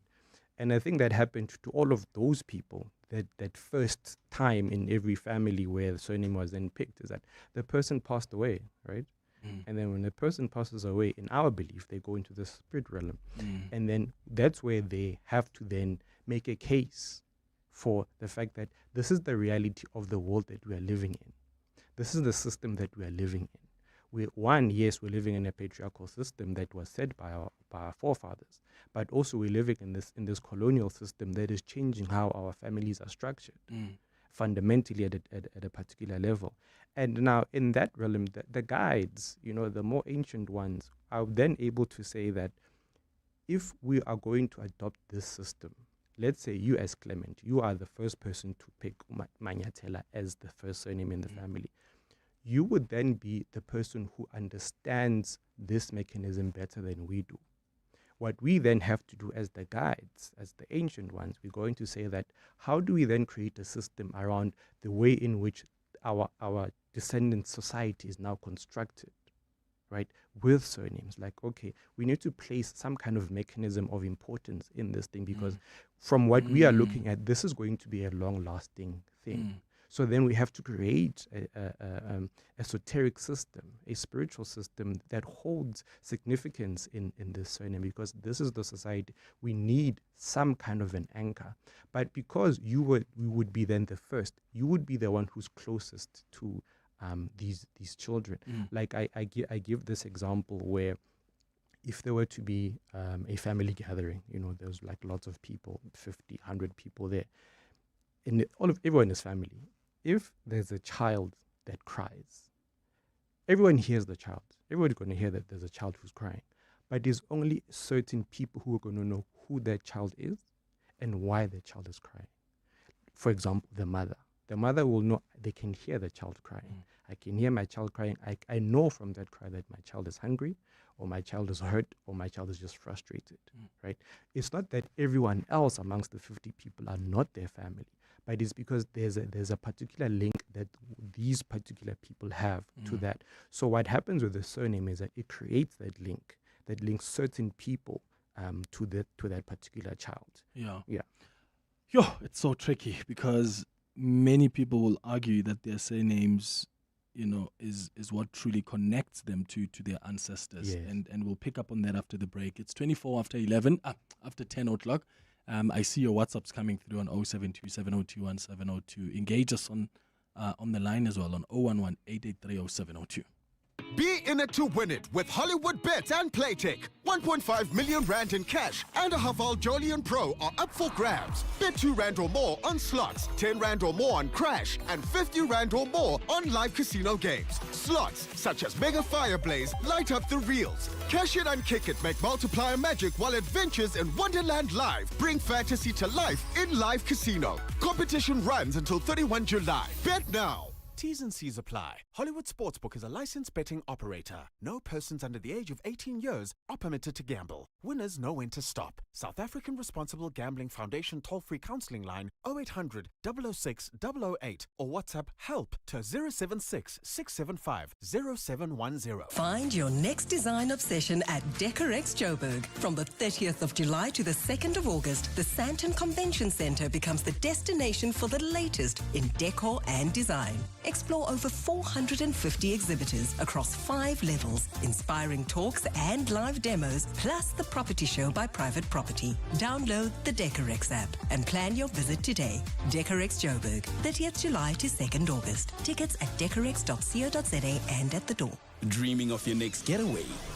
Whether it's a sun-soaked beach escape, an adventure-packed tour, or a luxury cruise, Flight Center is your center for travel. We make travel easy, affordable, and stress-free. Plus, you can enjoy exclusive traveler perks with our frequent flighty rewards program. Flight Center's got you covered. Visit your nearest Flight Center store or online at flightcenter.co.za. Flight Center, your center for travel. In the 1960s, Douglas Engelbart had a thought. What if you could jump from one idea to another with just a click? That question led him to pioneer how hypertext would work. And this laid the foundation of how we navigate the internet today. See, whether you're reinventing the future or building something new, you need the right foundations to start. At Ex-Nihilo, we give you the right foundation to host your big idea. Ex-Nihilo, trusted in hosting. This Saturday, some of South Africa's biggest artists will come together on one stage at Scatterling's Music Festival, and 702 is giving you a chance to win 4 tickets. To enter, name one of the featured artists by sending a WhatsApp to 072 702 1702. Include your name and ID number, and then tomorrow, catch this show from 9 a.m. and 702 afternoons with Relebogile Mabocha from 1 p.m. because we could be calling you back with tickets to Scatterling's Music Festival on the 1st of August at Huddle Park. Brought to you by 702. T's and C's apply. Beyond belief, beyond doctrine, a deeper conversation, exploring spirituality with Vusumzi Nandi on the Clement Manyathela Show. The Clement Manyathela Show. On 702. 27 after 10 o'clock. I want to go straight to your WhatsApps now on 072 702 1702. Hi, Clement. I trust you're well. Very interesting topic this morning. I spoke to a woman who works at a foster care, and she was explaining how, unfortunately, some of the children who become abandoned and are left either at the doorstep or are found somewhere don't always have names and surnames and don't always have a birth certificate. And she was explaining that or proof of birth. So she was explaining that it's so sad because they end up having to come up with the name and come up with the surname. Like they come up with it because they don't know and they have no information for this child. So I thought it's an interesting topic, and maybe even maybe we could have more people from foster care and homes who can also share their bit on how they end up naming these children who do not have information. Tandanani in Joburg. Hi, Clement and the team. With regard to surnames, what frustrates me most is that certain men tend to say that they will not allow their kids to use other men's surnames, or they won't allow their kids to use their mother's surnames. But in the same token, they are currently using their mother's surnames or their stepfather's surnames. Double standard. David in Rosberg. Thank you so much for your WhatsApps. I mean, the first one, Vusumzi, speaks about, at these centers where you just have to come up with a name and a surname because you just simply don't know where they're from. And what are the consequences of names and surnames when they are not coming from, let's say, the people who have been guardians to you or who've birthed you? What reliance should we place? Does it matter who names you? I think that it matters, but not in a way that we think. What matters about it is that we also need to remember that there is a starting point for everything. So that child is not a calamity, as it were. They're actually the beginning of a particular lineage. And the burden is on the child is going to be how then do you create an identity out of this? I personally do not believe that there would be negative spiritual consequence for being an orphan, because you did not do that to yourself. You know what I mean? And I believe that there is ways in which even spirit can be guided into understanding that situation. Yeah. But then why are people sometimes told your father who passed away wants you to go buy this whiskey, and that man didn't even drink before when they were alive, but for some reason now that they're dead, they need whiskey? What do they know about whiskey or whatever they're telling you to go buy and put there? I mean, yes, maybe you want to argue it's symbolic, But Yes. sometimes they say, well, the man who died, who didn't know you, you've never known them, is not at peace, because you are using this the surname. And sometimes when people change the surname, then their lives change too. Yes. So how do you explain that then? That is alignment. And when it comes to, the thing where your father wants this, wants that, we have to also remember that when people die, they don't necessarily become better people. And the spirit realm is a place where a spirit's journey starts. So your father still has a lot of things that they have to learn. So when they be wanting things, and this is my personal definition, is that they're still attached to the things of the world. Yeah. Okay, it's 10:31. Spiso Zulu has the latest in Eyewitness News headlines. We'll continue these conversations afterwards with more of your calls and WhatsApp. Spiso, hi. Thanks, Clement. Good morning. Lawyers for Crime Intelligence Officer Dineo Mukwele say they are considering advising her to reject the provisional withdrawal of her fraud and corruption charges in favor of a permanent stay of prosecution. Mukwele was arrested along with 7 other crime intelligence officers last year for allegedly conspiring to hire her to a senior position she was allegedly not qualified for. Former head of Investigating Directorate Against Corruption, Andrea Johnson, has been questioned about her team's alleged selective prosecution. Johnson is currently testifying at the Matlang Commission, where she continues to face tough questions over IDEX investigations into senior crime intelligence officers. There's been allegations by previous witnesses that IDEX investigations into crime intelligence had political and ulterior motives. And Johnson & Johnson has offered to pay up to $55.5 billion to settle thousands of lawsuits over claims that its baby powder caused ovarian cancer. The proposed settlements would resolve around 76,000 cases in the U.S. alone, bringing an end to years of legal battles. Those are the headlines. This EWN and more at 11 or as it happens. EWN Traffic. There's a major accident reported in Edenville on the N3 South, right near Linksfield Road, causing delays from Modderfontein Road. There's also queuing traffic on the N3 North as a result of the scene. While traveling in Bedford View, another accident scene reported right near the Kilulis interchanges, causing delays on the R24 in the N12 West coming out of Edenville Road. If you're heading towards Alberton, please be on the lookout for roadworks that are taking place on the N17 West. They're causing delays between Osborne Road and Heidelberg Road. There's also slow-moving traffic on the N12 East. This is now in the Omondi area. That's due to an accident near the Uncle Charlie's interchange. If you're heading towards Amalgam, queuing traffic on the M2 West between the Crown interchange and Main Reef Road. We'll have more updates coming up. Stay tuned. There's more EWN on air, online, and on the EWN app. When Joburg came together in the iconic CBD for the 702 Josie My Josie Walk the Talk, unforgettable moments were made, and none of it would have been possible without our incredible partners. My name is Mzo Jojoana and I'm the Chief Content Officer at Prime Media Broadcasting. So Walk the Talk has always been about a purpose, and really the big drive this year is about reconnecting us to the city, but also being part of the fixing in the city. The highlight of my day was seeing well over 25,000 people reclaim and own the streets of Johannesburg, and we will not leave the city until the work we came here to do is done. So I look forward to the 2027 edition of Walk the Talk, and really I can't wait to come back next year. Thank you to all our partners who showed that great things happen when Joburg comes together for the 702 Josie My Josie Walk the Talk, hosted by the City of Johannesburg.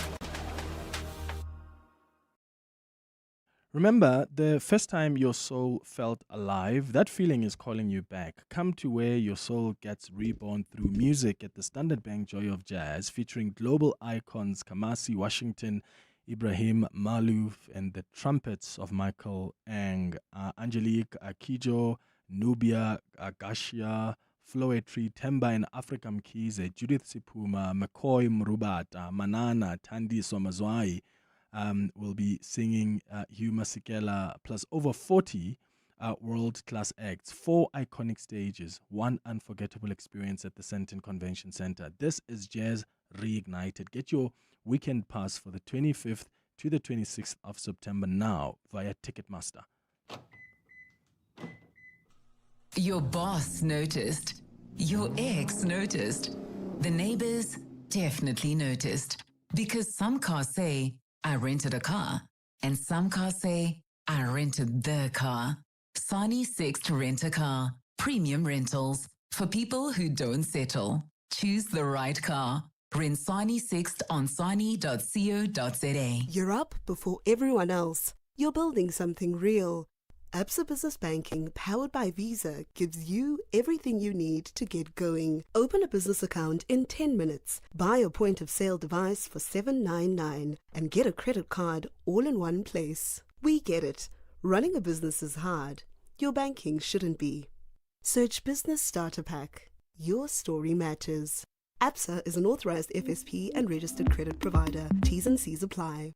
Imagine what 25,000 could do for your business. This week, 702 and Budget Business Insurance are giving business owners the chance to win their share of 100,000 Rand with the Budget Biz Bucks Bonanza on 702 Breakfast with Bongani Bingwa. Whether you own a beauty salon, a retail store, you run your own guest house, or any other business, this is for you. Visit primemediaplus.com and tell us the boldest move you've made in your business. Then get an obligation-free business insurance quote from Budget Business Insurance. We could call you this Friday to fuel your next big move. Budget Insurance is licensed on Life Insurance FSP. T's and C's apply.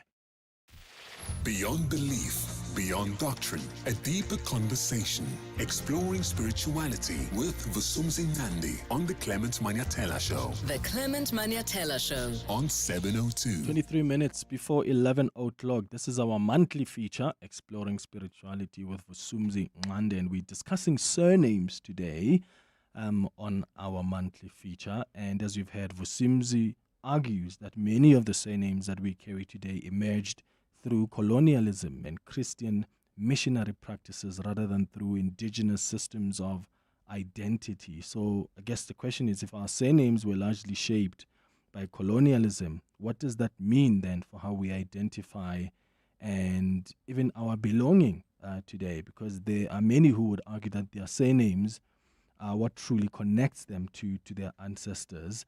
And I'm going to come to more of your WhatsApps in a moment. But Vusumzi, how do we, because there's a message here that came from, let me start with it. Moses, who says, Clement, I once heard from a popular spiritual leader that a child's surname must be from the mother's side, and that's if the parents are not married. Also, on the YouTube line, a similar question from P, who says, Clement, please ask your guest, what are the consequences of using a mother's surname if the man did not pay damages or intlawulo? So my question is, how did we get to a place then where paternal surnames are spiritually and socially superior? And why do you then challenge the assumption that children must inherit paternal surnames? For one, I don't challenge that children must have their father's name. What I want us to be cognizant of is that that system is a man-made system.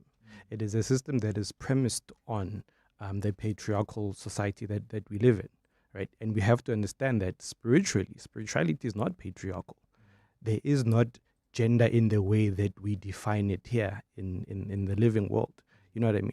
So in the sense of whether a child should have their mother's surname or their father's surname, I personally do not believe in the concept of someone having the wrong surname. Right, especially in the situation where the child does not carry their father's surname, then it is said that the child is carrying the wrong surname. I don't believe that, because it puts the onus of the situation on people who did not create the situation. It absolves the man of any responsibility, because if it was actually an issue, then there would be consequences also for a man for their child not having their surname. Mm-hmm. There should be actually a bigger emphasis on, if you have a child and you're not taking care of the child, the consequences should face you. You know what I mean? There's no business claiming. You have no business. Yes, it should be you as the father, as the absent father, who should face the consequences of your child not having your surname. You know what I mean? So I believe that there's a lot of this that is actually just a societal construct. And also, because surnames were born out of colonial missionaries, there's also an element of westernization, in westernized patriarchy in how we are adopting some of these practices. Okay.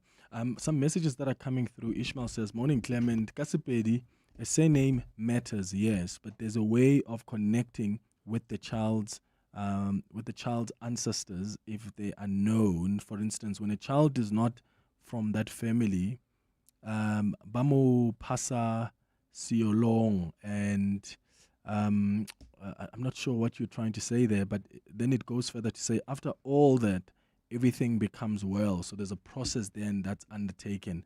There's no logic to say your misfortune or whatever happening is caused by not knowing your father's family. Also, meaning whoever marries the mother automatically becomes the father of the child despite the DNA, and that child will communicate with the ancestor of the stepfather going forward. So that's a message there from Ishmael. Another one says, Clement, we are overcomplicating it before. We're overcomplicating it. Tribe or clan name. Even in Europe, surnames have origins in the clans of the status in society. So the status of those clans in society. I think that's what you're trying to say, Dao, there on the WhatsApp line. And then there's another message that says, good morning, Clement. If the father did not pay intlaulo and the male keeps on using the mother's surname until the male married using mother's surname, then that's a problem. There's a problem about that because Prince Mangosuthu Buthelezi once said in KwaZulu-Natal that children must use their father's surnames even when they are born out of intlaulo or lobola being paid. So those are some of the views coming through. Here's a WhatsApp as well that has come through. Good morning, Clement. Clement, let's not lie to each other as black people. Surname doesn't mean anything. Surname is just a surname. If you go to Sangoma, they tell you about the surname of a father that you don't even know. Run for your life because you are going to suffer for the rest of your life looking for someone who was never part of your life. Let's stop doing this nonsense. And that's the thing about like it's also like quite a trigger. Like you're It's a very re-traumatized sensitive one. right? Yes. Because as a child, here's a dad who's never taken care of you, and they know you exist. They've just chosen not to be part of your life. Yeah. Right? They die. Yes. And then suddenly there are these demands from the other world that this is what you must do. I mean, I can imagine that person is being re-traumatized. First, they dealt with the trauma of not knowing a father who didn't care about them. Now they have to somehow go and do rituals and cultural practices for the very same man who's never been there. I think the biggest misconception that we are suffering from as broadly as a society is that the issue is not necessarily the surname, the issue is with alignment. I don't believe in necessarily the strength of surnames by themselves, but I believe that there's an issue with alignment. For example, if you were a particularly gifted child, you have a particular talent, but you have parents who are unable to recognize that talent that you have based on their own ignorance or based on their own life experiences. Those parents would be unlikely to be able to guide you through the right paths in your life. This is the same thing in spirit. A child can be assigned, because we all have custodians, we all have what we would sometimes call guardian angels, for example, right?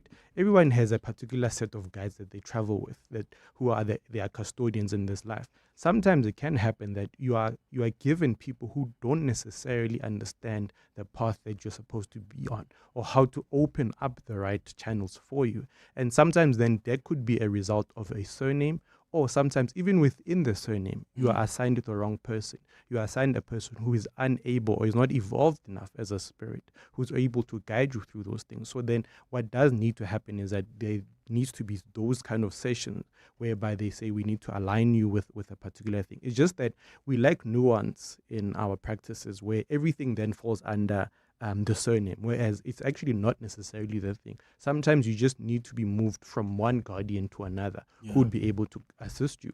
So a child whose surname differs from their biological father, for instance, and they still could they still maintain a spiritual relationship with that paternal lineage?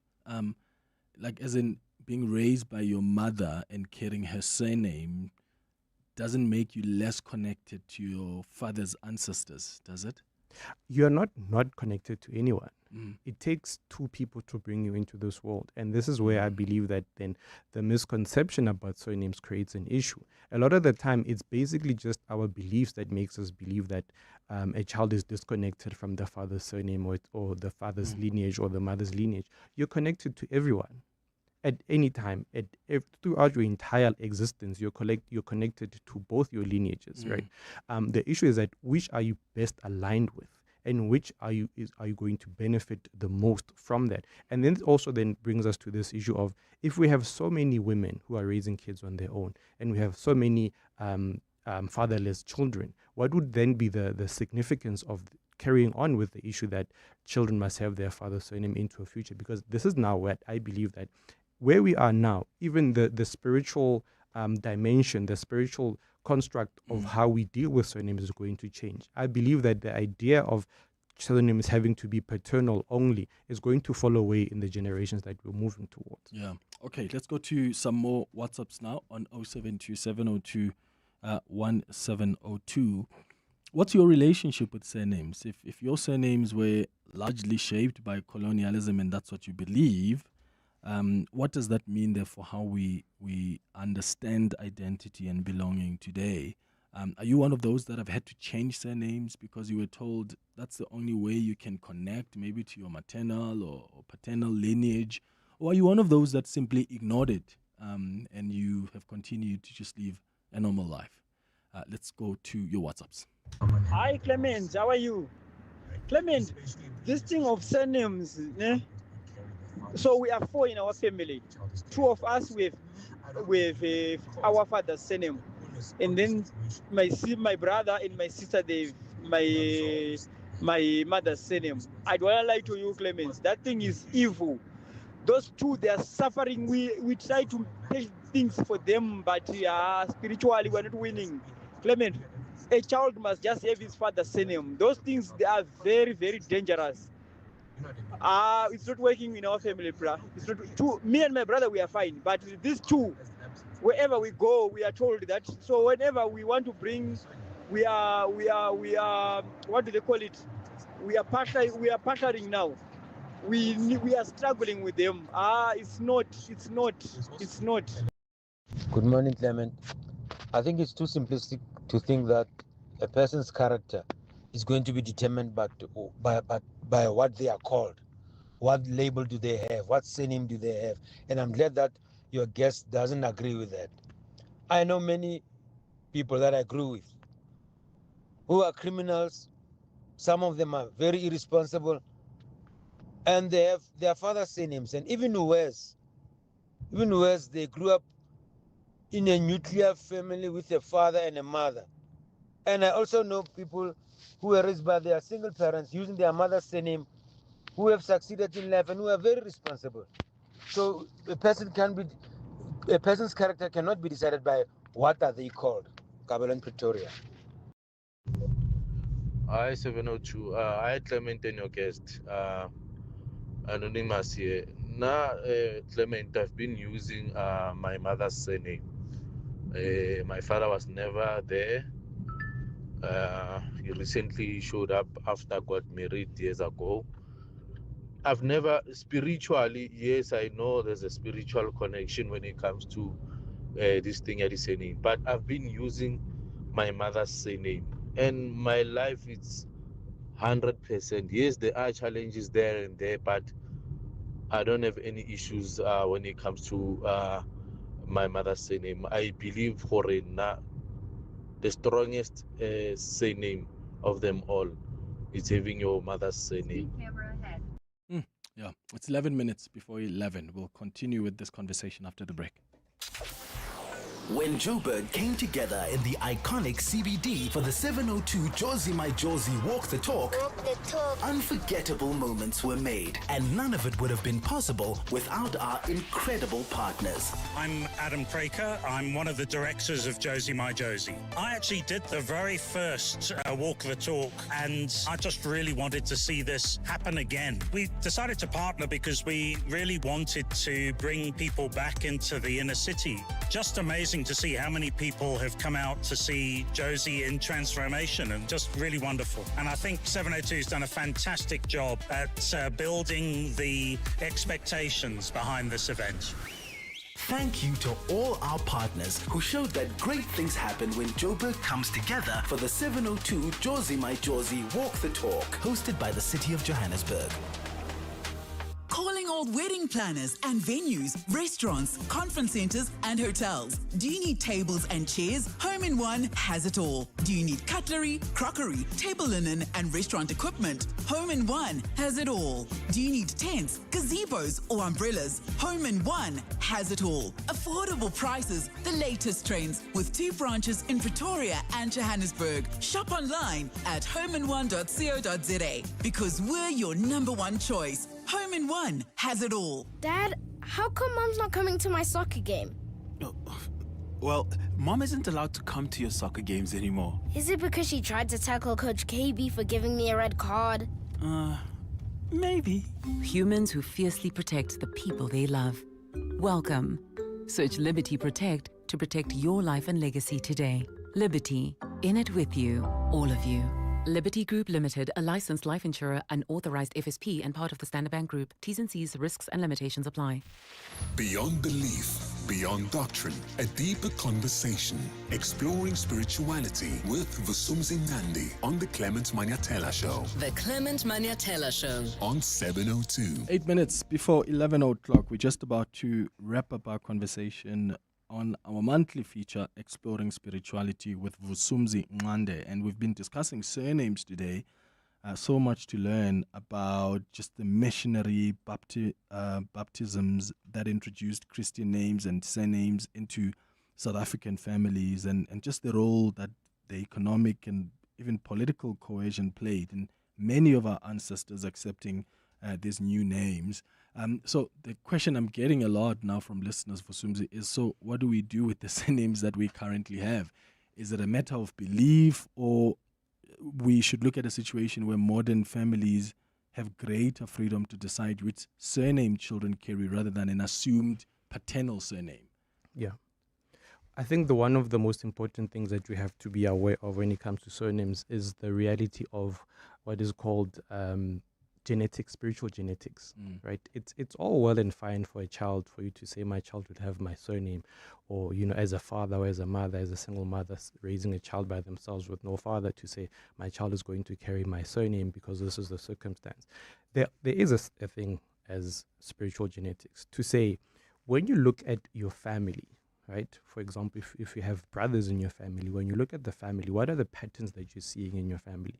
If you were to have a child who would then carry your family's surname or a particular family's surname, what are the patterns that you're seeing in that family?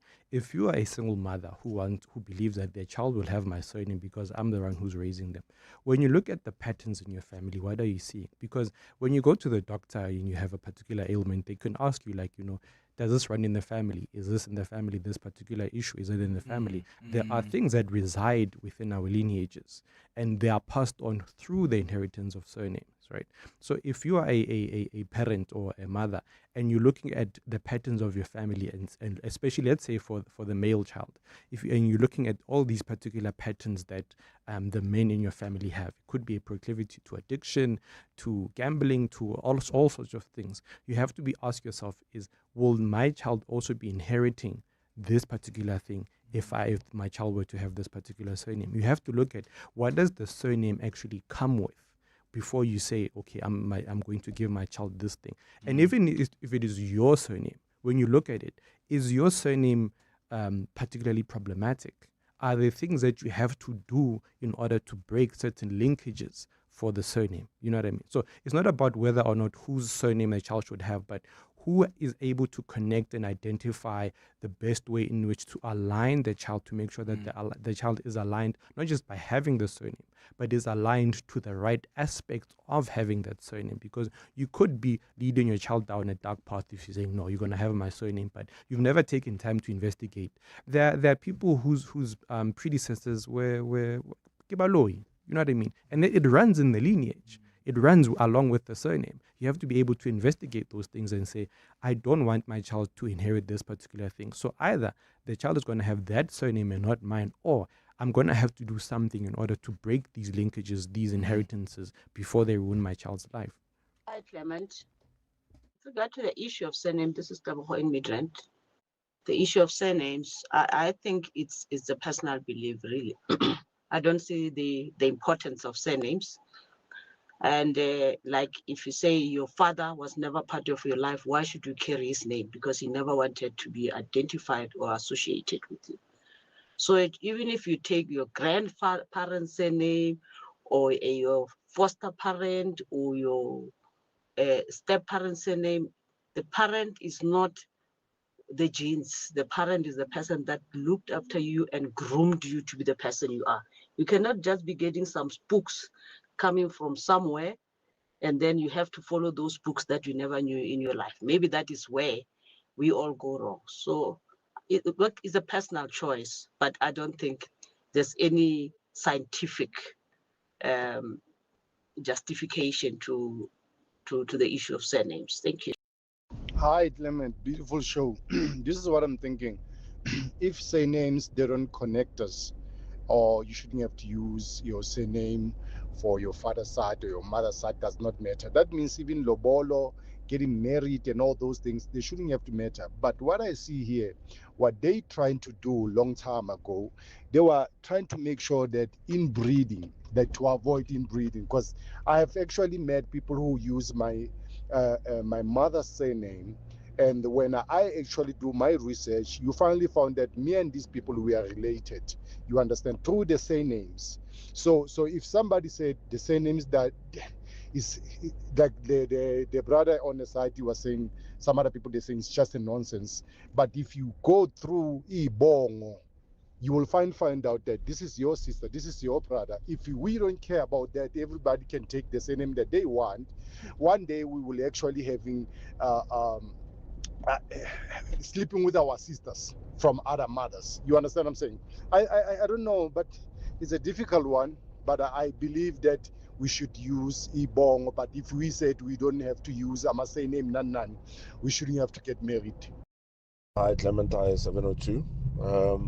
Yeah, these days 702 tends to actually bring topics that actually hit home quite a lot lately. I'm in a current situation where I'm in the process of getting my daughter's surname changed from mine to the stepdad. I don't want to lie, it was very difficult to kind of take in. But what I understood about it at the end of the day was that because the stepfather is German, the change of the surname would mean she would actually benefit in terms of having dual citizenship, and she wants to go study in Europe as well. So by me actually accepting it, it kind of puts her in a better position in terms of to get the best education, and they live together and anyway as a family. So very, very tough, but yeah, I've had to kind of let go and just see how the process goes. Very difficult though. Molefe from Broadport. Thank you so much, Molefe. Yeah, it's quite difficult. But It's a he's tough thinking one. about the best interest of the child. Yes. Which goes back to the thing that I was talking about, about alignment. Yeah. You know, if your family, you come from a particularly impoverished family whereby for generations and generations you are unable to break out of the cycle of poverty in the family, yet your partner or the other parent comes from a family that seems to be more functional, in terms of resources and things like that. What would be then the reason for you to say, I want my child to have my surname? And you must, of course, still do more research because, yes, financially they may be okay. Yes. but there What are could there be other things involved in them? Yeah, Vusumzi, we're out of time. Thank you so much for this incredible conversation. Vusumzi Ngande, go check out his book, Jenny Kwantu. You can get it at Exclusive Books, other book-selling books, other shops selling books, but also you can check out his podcast, Jenny Kwantu, as well. Thank you, brother. Thank Chat you to so much, again man. next month. Thanks. Get ready to watch demo prices get knocked down. It's the Demolition Sale at Motor Select. Hundreds of quality demo vehicles at smashed prices. Come find the demo deal you've been waiting for and save big on your next car. The demolition sale is now on. Motor Select. Trusted value, trusted vehicles. Visit motorselect.co.za to find yours. T's and C's apply.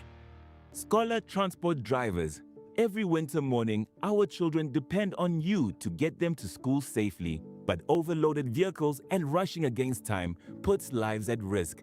Remember, our children are not cargo. Overloading reduces your ability to stop on wet or icy roads. Drive responsibly. Arrive safely. Protect every child, every trip. This message is brought to you by the National Department of Transport. This past Sunday, tens of thousands showed up to walk with the people, for our Josie in the 702 Josie My Josie Walk the Talk. Thank you for taking the scenic route with us, creating unforgettable memories and showing the world that Joburg is more than just a city. It's a remarkable energy that connects us all. Here's to Joburg, here's to us, here's to the 702 Josie My Josie Walk the Talk, Babiza Bonke, hosted by the city of Johannesburg. More on primemediaplus.com. This is EWN. Good morning, I'm Sfiso Zulu. Former head of Investigating Directorate Against Corruption, Andrea Johnson, has been questioned about her team's alleged selective prosecution. Johnson is currently testifying at the Madlanga Commission, where she continues to face tough questions over IDEC's investigations into senior crime intelligence officers. There's been allegations of previous witnesses that IDEC investigations into crime intelligence had political and ulterior motives. Tabiso Goba has more. IDEC's investigations into crime intelligence were triggered by a complaint laid by National Coloured Congress Member of Parliament Fadil Adams. Adams' complaint contained wide-ranging matters that didn't fall under IDEC's mandate of investigating high-profile financial crimes. However, one matter that did fall under IDEC's mandate was Adams' allegation that crime intelligence funds were being unlawfully funneled to former police minister Bheki Cele. But Andrea Johnson says she doesn't remember that matter ever being investigated. You would know if there was an investigation into this as part of the briefings that you are getting arising from this Section 27. Correct, and I didn't receive a briefing on this. Co-Commissioner Sibaloyi says this is curious. On the extreme end, it speaks to selective investigations and prosecutions if this was overlooked. Johnson says she will double-check with her former team if the allegations were ever followed up. Tabiso Goba, Eyewitness News. Meanwhile, lawyers for crime intelligence officer Dineo Mukwele say they are considering advising her to reject the provisional withdrawal of her fraud and corruption charges in favor of a permanent stay of prosecution. Mukwele was arrested along with 7 other crime intelligence officers last year for allegedly conspiring to hire her to a senior position which she allegedly wasn't qualified for. However, recent revelations at the Madlanga Commission have shown the case was without merit and Mukwele was actually suitably qualified for the role. The National Director of Public Prosecutions yesterday directed for the charges to be provisionally withdrawn, but Mukwele's lawyer James Ndebele says this means his client will have the looming threats of the charges being re-enrolled at any time. We are not obliged to accept the state's provisional withdrawal of the charges. In fact, inclined to advise my client to reject the NDPP's provisional withdrawal of charges and consider instituting a permanent stay of prosecution in the High Court. Remember, it's not a foregone conclusion that because the NDPP has taken a decision to provisionally withdraw the charges, the court must accept that. The Electoral Commission has put together a code of conduct targeting disinformation and the use of AI for the November government elections. The Commission says this will also compel political parties to clearly indicate if they've used the synthetic tools like AI in their election content. The IEC says this is meant to protect the information integrity of the polls going into the future. And Johnson & Johnson has offered to pay up to $5.5 billion to settle thousands of lawsuits over claims that its baby powder caused ovarian cancer. The proposed settlements would resolve around 76,000 cases in the U.S., bringing an end to years of legal battles. The company, however, continues to deny the claims, insisting its products are safe and do not cause cancer. Johnson & Johnson says it is settling to avoid further lengthy court proceedings, not because it admits any guilt. The deal still needs to support the lawyers representing 95% of the claimants before it can be finalized. The company stopped selling its talc-based baby powder in the US in 2020 and worldwide in 2022, replacing it with another base version. Gold is trading at $4,049.21 an ounce. The rand is at 16.78 to the dollar, 22.31 to the pound, 19.07 to the euro. Brent crude oil is at $86.15 a barrel. There's queuing traffic on the N3 South between Modderfontein Road and Linksfield Road. That's due to roadworks. While on the opposite side of this road, we've got delays as well between the Kludi's Interchange and Modderfontein Road due to an accident. While heading towards Alberton, do expect delays on the N17 West between Osborne Road and Heidelberg Road. A fine day in store for Gauteng. The temperatures will peak at highs between 19 and 22 degrees. The top story in EWN this hour: former head of the Investigating Directorate Against Corruption, Andrea Johnson, has been questioned about her team's alleged selective prosecution. EWN, in touch, in tune, and independent. For the latest, visit ewn.co.za or download the EWN app. You're with Clement Manyathela on 702. Let's walk the talk. Streaming on the Prime Media Plus app. DSTV channel 856, 92.7 and 106 FM.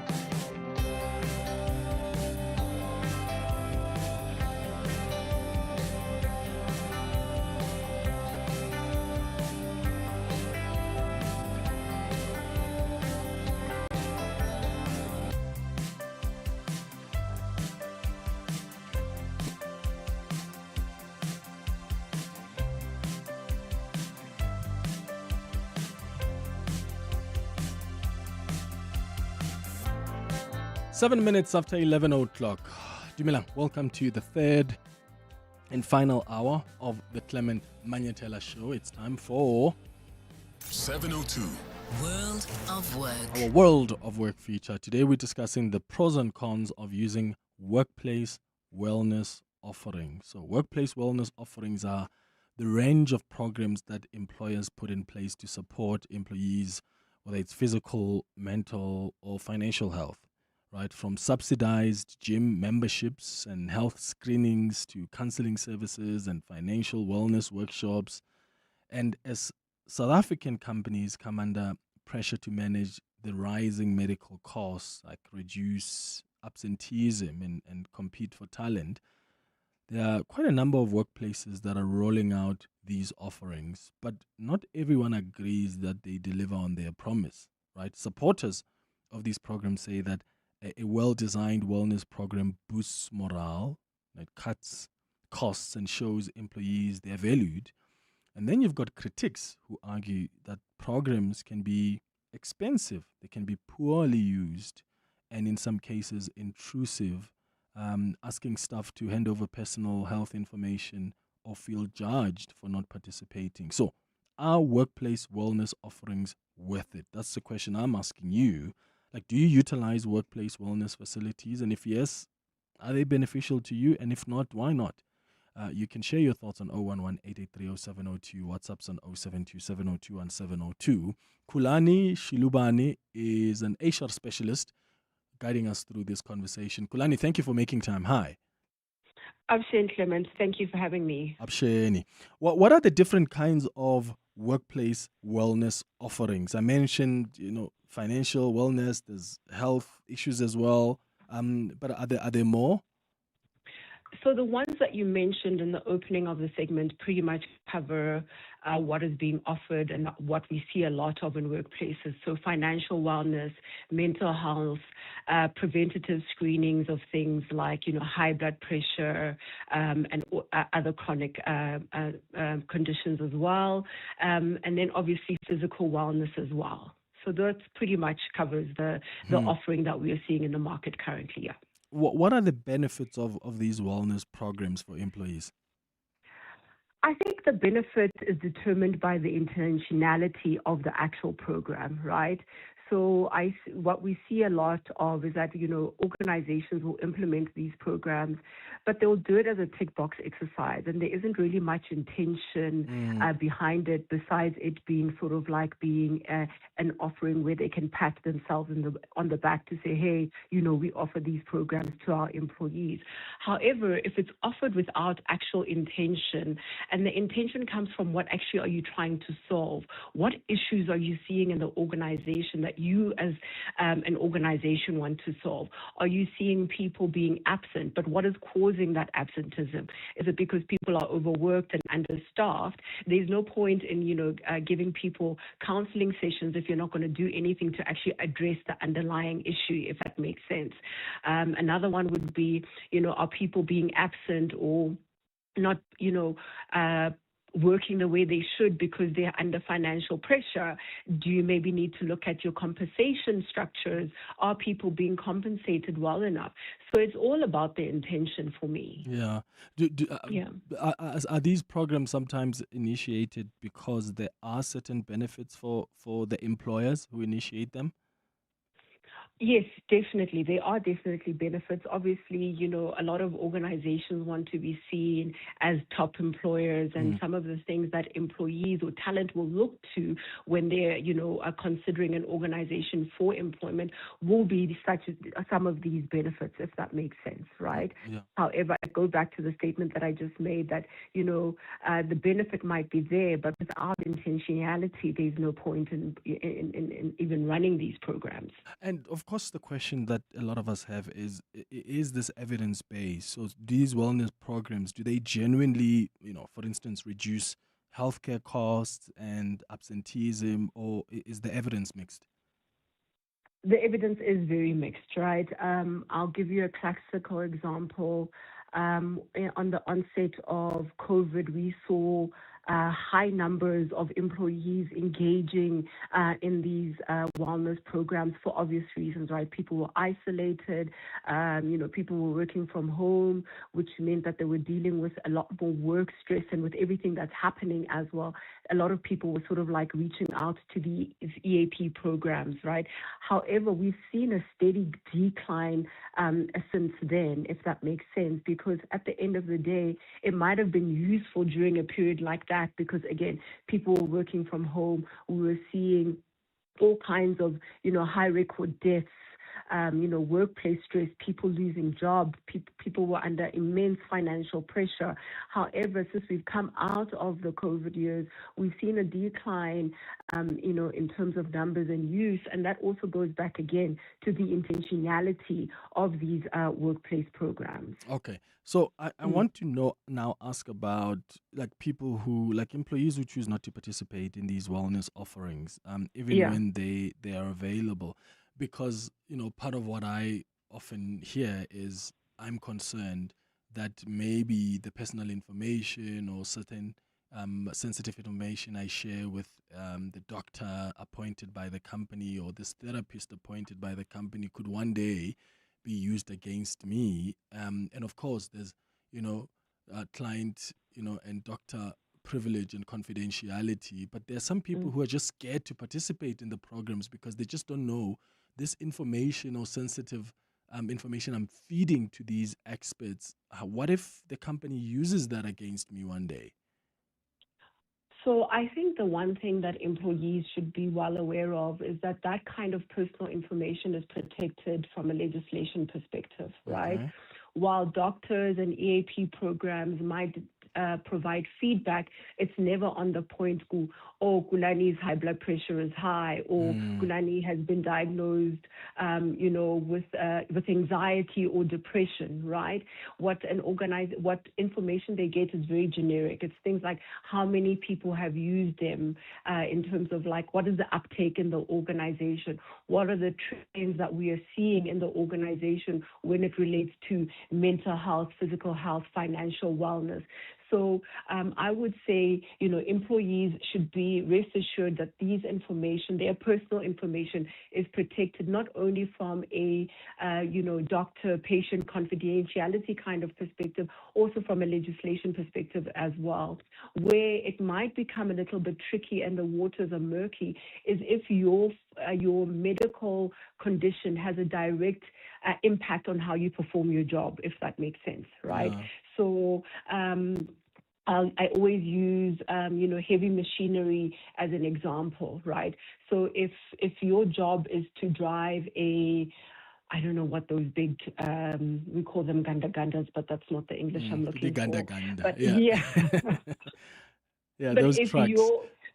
so if you have a medical condition that could impair your ability to be able to, to effectively drive one of those trucks, it's something that your employer should know. Therefore, they are able to make certain provisions in terms of what your employment looks like. They can make accommodations. That way, then we're not having to deal with things around incapacity due to performance, and then you find yourself in an incapacity hearing and you've been dismissed due to incapacity. That kind of declaration to your employer can help your employer make accommodations that could see you, being moved into a different department where you're able to keep your job and still be employed. Yeah, and do you think employers take the recommendations seriously? So if maybe an expert who was, who was offering this financial wellness program says to the employers, hey, a lot of your employees are worried and they're stressed because they haven't had increases in the last 5 years.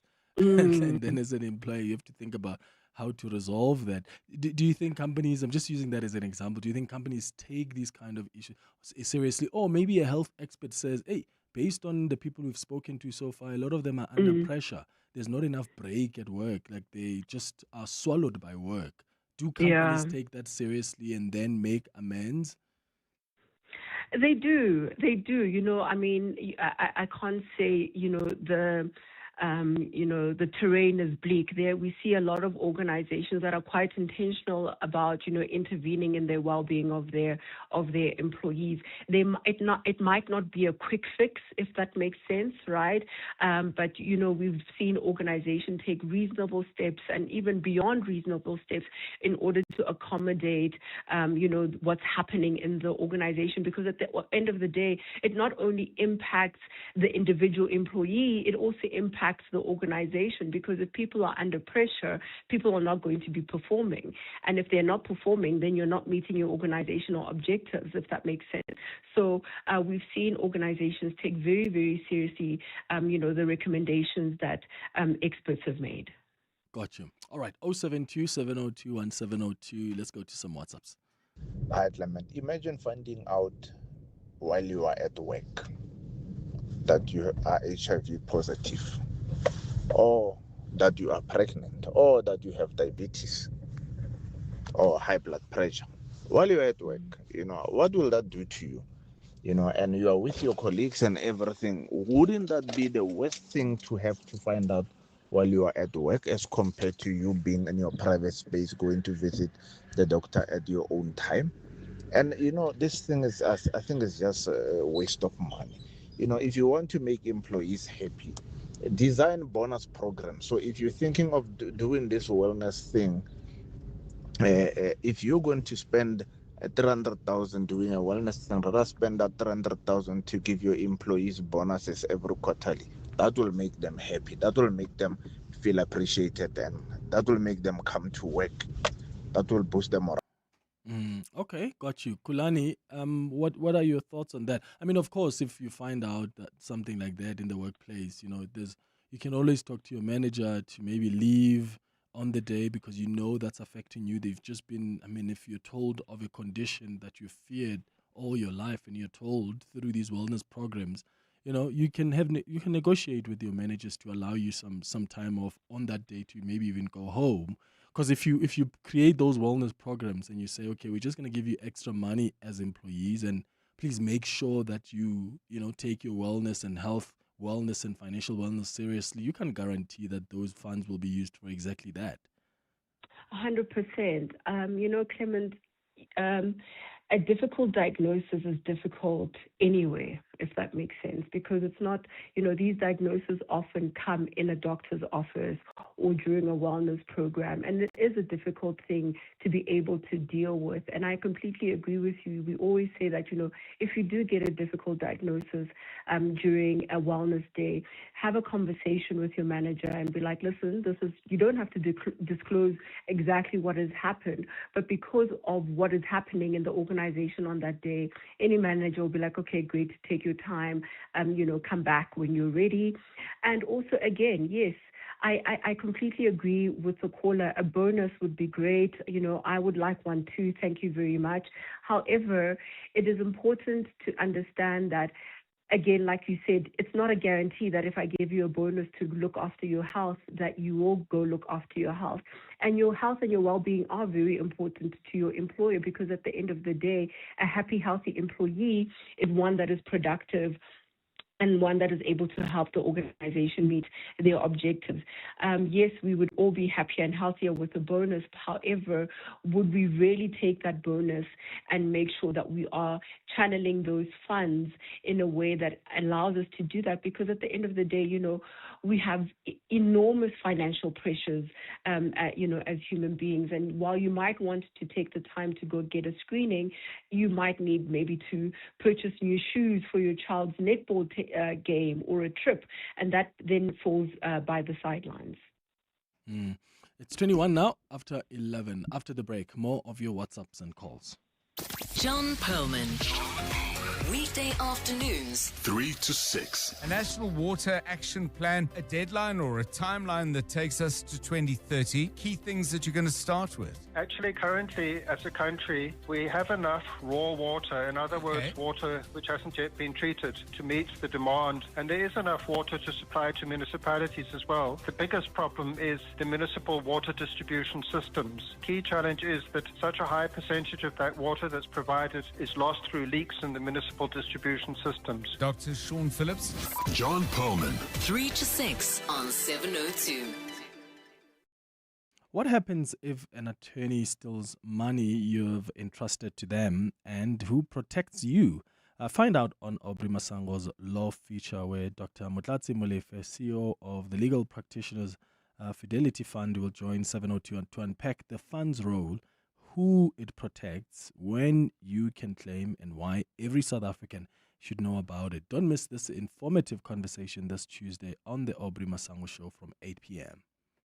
Find your next design obsession at Decorex Joburg. From the 30th of July to the 2nd of August, the Sandton Convention Center becomes the destination for the latest in decor and design. Explore over 450 exhibitors across 5 levels, inspiring talks and live demos, plus the property show by Private Property. Download the Decorex app and plan your visit today. Decorex Joburg, 30th July to 2nd August. Tickets at decorex.co.za and at the door. Your boss noticed.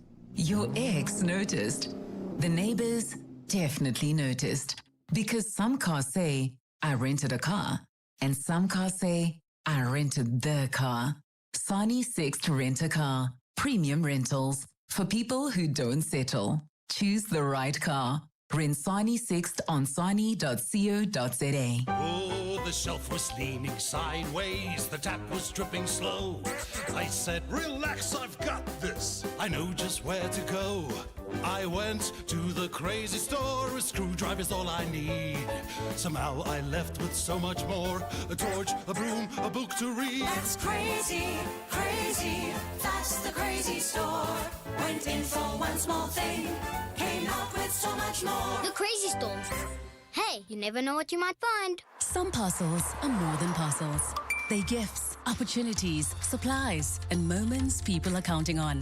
That's why CourierIt makes it easy to book, send, and track your parcel online, moving it from your door to anywhere nationwide. And with 2,700 pickup points, sending has never been more convenient. With real-time visibility, reliable delivery, and people who care, we help you deliver what matters. Move it with CourierIt, because your parcel deserves more. Sign up on courierit.co.za. The Money Show. Weekday evenings at 6. what kind of person do you think we need to be on the board of a public investment corporation? It doesn't need a politician as chairperson, and it also does not need some of the designated board members who are stakeholders of GEPF. There is no cabinet minister right now with a kind of asset management experience to oversee a 3.8 trillion rand assets under management entity. Songezo Zibi, the chair of Parliament's Standing Committee on Public Accounts. The Money Show on 702. Let's walk the talk. The Money Show with Stephen Grootes is brought to you by ABSA Corporate and Investment Banking. Africa's energy future takes more than ambition. It takes turning plans into projects, opportunity into investment, intent into execution. At ABSA Corporate and Investment Banking, we help connect the capital, expertise, and opportunity needed to bring sustainable projects to life across Africa. That's how we're invested in Africa's energy future. 702. World of Work. 25 minutes after 11 o'clock. On our World of Work feature today, we've been discussing the pros and cons of using workplace wellness offerings. And I'd like to know if you utilize workplace wellness offerings, whether it's programs employers put in place to support your physical, mental, or financial health, whether it's subsidized gym memberships and health screenings to counseling services and financial wellness workshops. If you have utilized these, have you found them to be beneficial for you? And if not, why haven't you tried them out? Let's start with your WhatsApps. Hi, Clement. How's it? As a wellness ambassador, before I was in Lasky Nursing College. So we used to run the wellness program for men and all of that. It really helped a lot. It helped a lot of men out because we don't only deal with health issues. We also deal with financial health. We also deal with mental health. So it helps. It really helps a lot. Busisi, we're on the WhatsApp line. Says Clement, great show. It's useless to have these programs because they don't follow up on the reason you go and consult in the first place. HR is for bosses, and we thought that these counselors will be for the workers, but it's said that they're not. We are still going to see instances that happened at Tracker. That's a message there from Sharon. So here's something I want us to then clarify, Kulani, because this message then suggests that, you know, whichever counselor or expert is brought there as part of the wellness program somehow, you know, has to adjudicate some matters that you're dealing with in your company, because Busisiwe says, well, these companies, these wellness programs, they are for, they're not for us as employees because some of the matters are not actually escalated, for instance, to HR. But that's not the purpose of these programs. So, the purpose of the programs is not to escalate issues of bullying, unfair treatment in the workplace per se. That's a completely different channel. Wellness programs are designed to ensure that we are, looking after the financial, physical, and mental well-being of our employees, right? And employees need to take ownership of that, right? So you can't expect HR to step in and do something about a chronic illness if you as the individual who's been diagnosed with a chronic illness won't do anything about that. However, should you need, extended time off to go for further testing and, and to receive medication, that can be an HR issue that is dealt with your person, with your manager as well. Because people also need to understand that, taking time off and making accommodations in the workplace is not HR. We actually help people managers do the right thing, if that makes sense, right? So it's important to make the distinction in that particular regard. Hi, Clement. Nice show as usual. I just want to comment on this wellness topic that you guys are discussing. So I see how the wellness in this discussion is like limited to people being sick, people getting rehabilitated and stuff. Yeah. So I work for the Gauteng Department of Health, and they have this wellness program that they are running every Wednesday. So it's a thing here. Obviously, we are the Department of Health. We don't have gyms in our facilities, but they have this program that they are running where on every Wednesday, like employees can actually participate in this wellness program where you exercise. So people do different kind of things. They do aerobics. Other people do cross fitness. So things such as that. It's not monetary value, as the other listener suggested, that we would be happier if we were given money. But I do find these programs to be quite beneficial to us because we work long hours, we have kids, we have extra jobs that we're doing on the side. We don't even always have time to just go to the gym, go for a walk. So the fact that you can come to work and do these kind of things, it's quite motivating, and it shows that the employer cares about you to a certain extent, because it's not a must that they must say they should be Wellness Wednesday, but they decided to do that for us as staff. So I feel like it's a beautiful initiative, and it doesn't have to be doctors, nurses, or got you. So there are other small companies though, Kulani, smaller businesses with limited budgets. So how can they still offer this kind of meaningful support? So it goes back to what the previous person just said now, right? Not everything needs to be attached to a monetary value, right? Smaller organizations can offer non-monetary value to ensure that they are looking after the well-being of their employees, right? Things like offering mental health days, right, is a good thing where people are able to take a day or two every quarter just so they can look after their mental health. Because if we're really being honest, sometimes you use your annual leave to adults, take care of things that need to be taken care of with SARS, the bank, home affairs, etc., etc. But if your employer gives you 2 or 3 days every quarter to just, step back from work and just, get in touch with yourself, those things are quite beneficial as well. Again, bringing on, experts in the organization who will volunteer their time, or maybe they're paid a small fee to talk through financial wellness, because financial literacy is actually a big thing where people don't really know how to manage their finances. But if you have a day or two dedicated where your employees can come and learn from an expert on how to better manage their finance or better look after their house from a physical perspective as well, like the lady mentioned, where on a Wednesday they have aerobics or CrossFit, etc., etc. Those are non-monetary interventions that smaller organizations can implement to ensure that they are also ensuring the well-being of their employees. Got you. Kulani, thank you so much for speaking to us. Kulani Shilubani is an HR specialist. It's now just after 11:30. Bali has the latest in Eyewitness News headlines. Hello. Thanks, Clement. Good morning. Former head of the Investigating Directorate Against Corruption, Andrea Johnson, has been questioned about her team's alleged selective prosecution.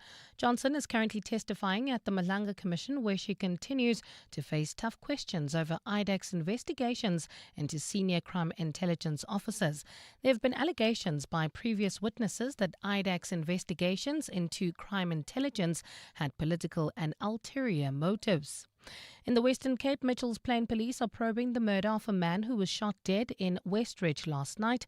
This violence follows a wave of mass shootings across the Cape at the weekend.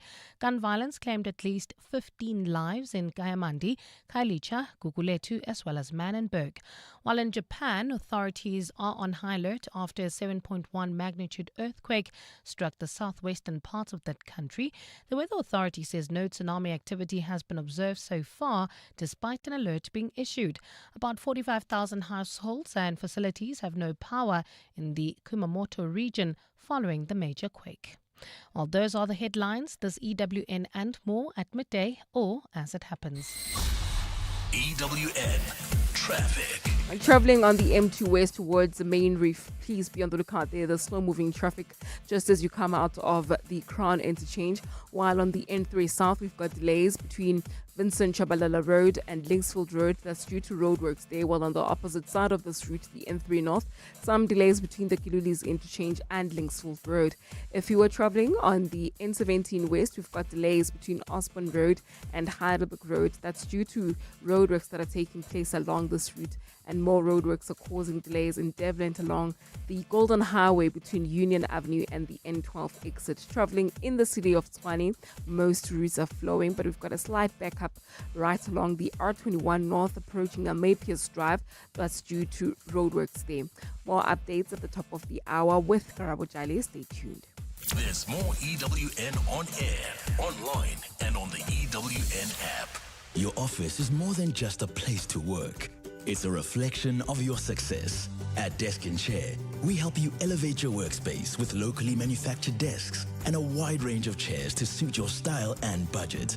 Our expert consultants are with you every step of the way, from planning to delivery and assembly.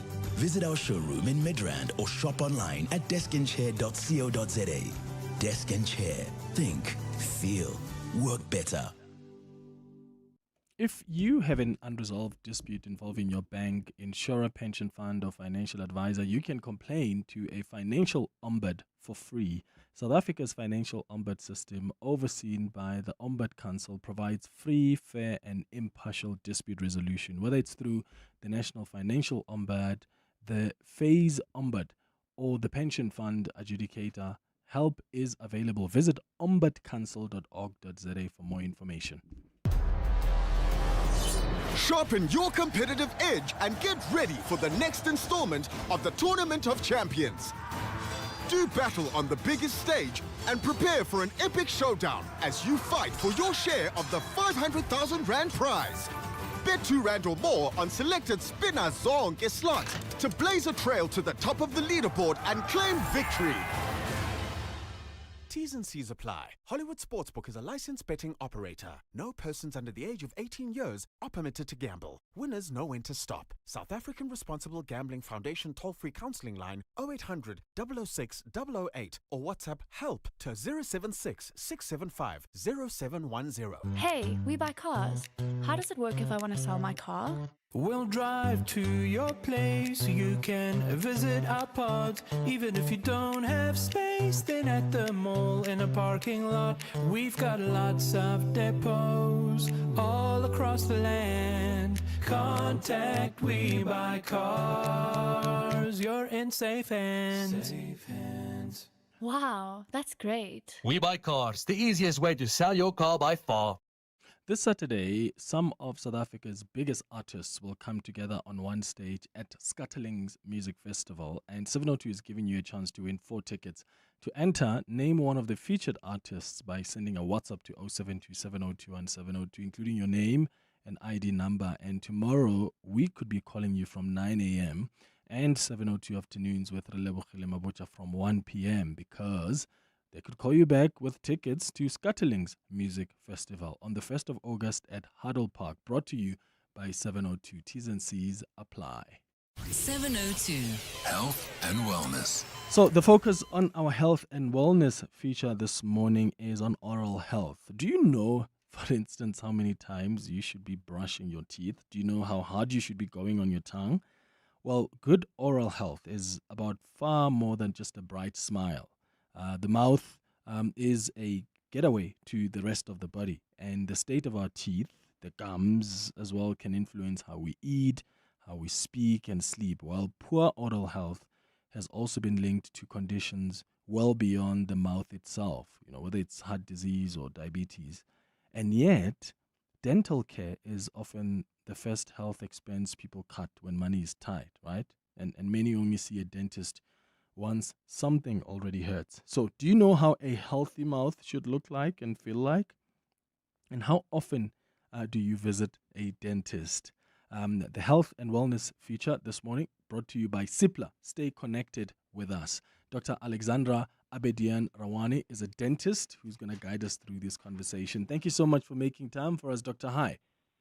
Good morning, Clement and 702. How are you? I'm all right. So I want to start off with a question that's been a source of debate with some of my friends around just brushing your teeth and your tongue.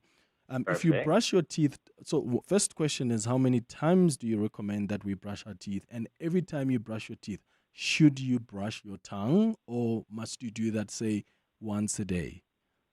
Okay, so I'm so happy that you brought that up. We're realizing more and more that it's not only the health of your teeth, but your gums, but your tongue, but your mouth, and obviously the intimate link with your whole body, as you very importantly said. So as a basic rule, we're going to brush twice a day. And yes, you can brush your tongue in the morning and brush your tongue at night. It's an extra 30 seconds of your life, but it has a great impact on the level of bacteria build up and the potential change of your environment in your mouth from good bacteria to bad bacteria. That's an important distinguishing feature because we all have bacteria in our mouths, and that's normal. Almost 800 different types of bacteria in our mouths. But a lot of those bacteria are good for us and maintain the balance from our mouth to our gut, our whole digestive system, etc. But as soon as things go out of balance, that's where we have the biggest problem. So definitely brushing twice a day, and your tongue brushing twice a day. It's not a bad thing at all. If you only get to do it at night before you sleep, great. Okay. And how hard should we go on the tongue? Because there's some of us who really go hard and spend maybe 2 minutes just, scratching that tongue. I'm very impressed. Okay, so as a reminder, cleaning of a tongue can happen in two ways. You can use your toothbrush and just scrub the top surface of your tongue. And generally, in my experience, no one has been able to brush their tongue too hard. So you can go and your body will guide you as to what is too hard for the tongue. But there's no rules with that. However, there are rules with the tongue scraper. A tongue scraper is a little device that has been created to clean off the residue and build up on the surface of your tongue. It's a very effective product when used correctly. But if you scrape too hard, yes, then you can hurt your tongue. So a lot of these things that we use, it's great to get them and at the same time consult with your dentist or your oral hygienist or your dental therapist on how best to use this specific product. For example, on my new electric toothbrush, my first mode on the brush is the tongue mode. It's the first mode. And there's so much more importance placed to tongue brushing that houses bacteria, that contributes to bad breath, that goes around your whole mouth. And we don't normally think of this, but during the day, we swallow almost 700 times. And the night also, 500 to 700 times. You're constantly swallowing. So whatever the bacteria is that is in your mouth, be it good or bad, is going into your system continuously. And if we think like that, we'll be a lot more conscious what we put in our mouth and how we maintain our mouth. Yeah. Okay, so what would you say are some of the common dental conditions that people experience? Okay, most common, 100% is bleeding gums. This is what patients report. What is the most common condition in the world? It's a funny fact that people don't think of, but the most common disease in the world is dental caries or tooth decay. It's the most common.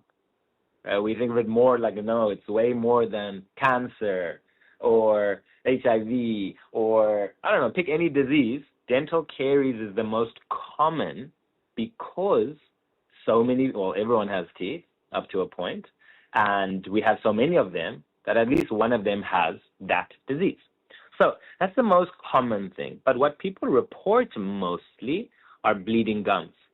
And bleeding gums come about most commonly as a result of that same bacteria that we've been speaking about, just building up, especially on the gum line. So, normally our tongue and our lips and our cheeks clean majority of the surfaces of our teeth. But those little grooves at the gum line and in between are where we need to make a lot of effort.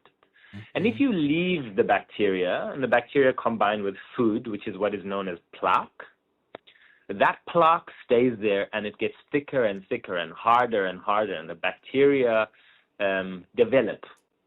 As they develop, they build a home, and they're very happy to stay there, and they don't want to move. Yeah.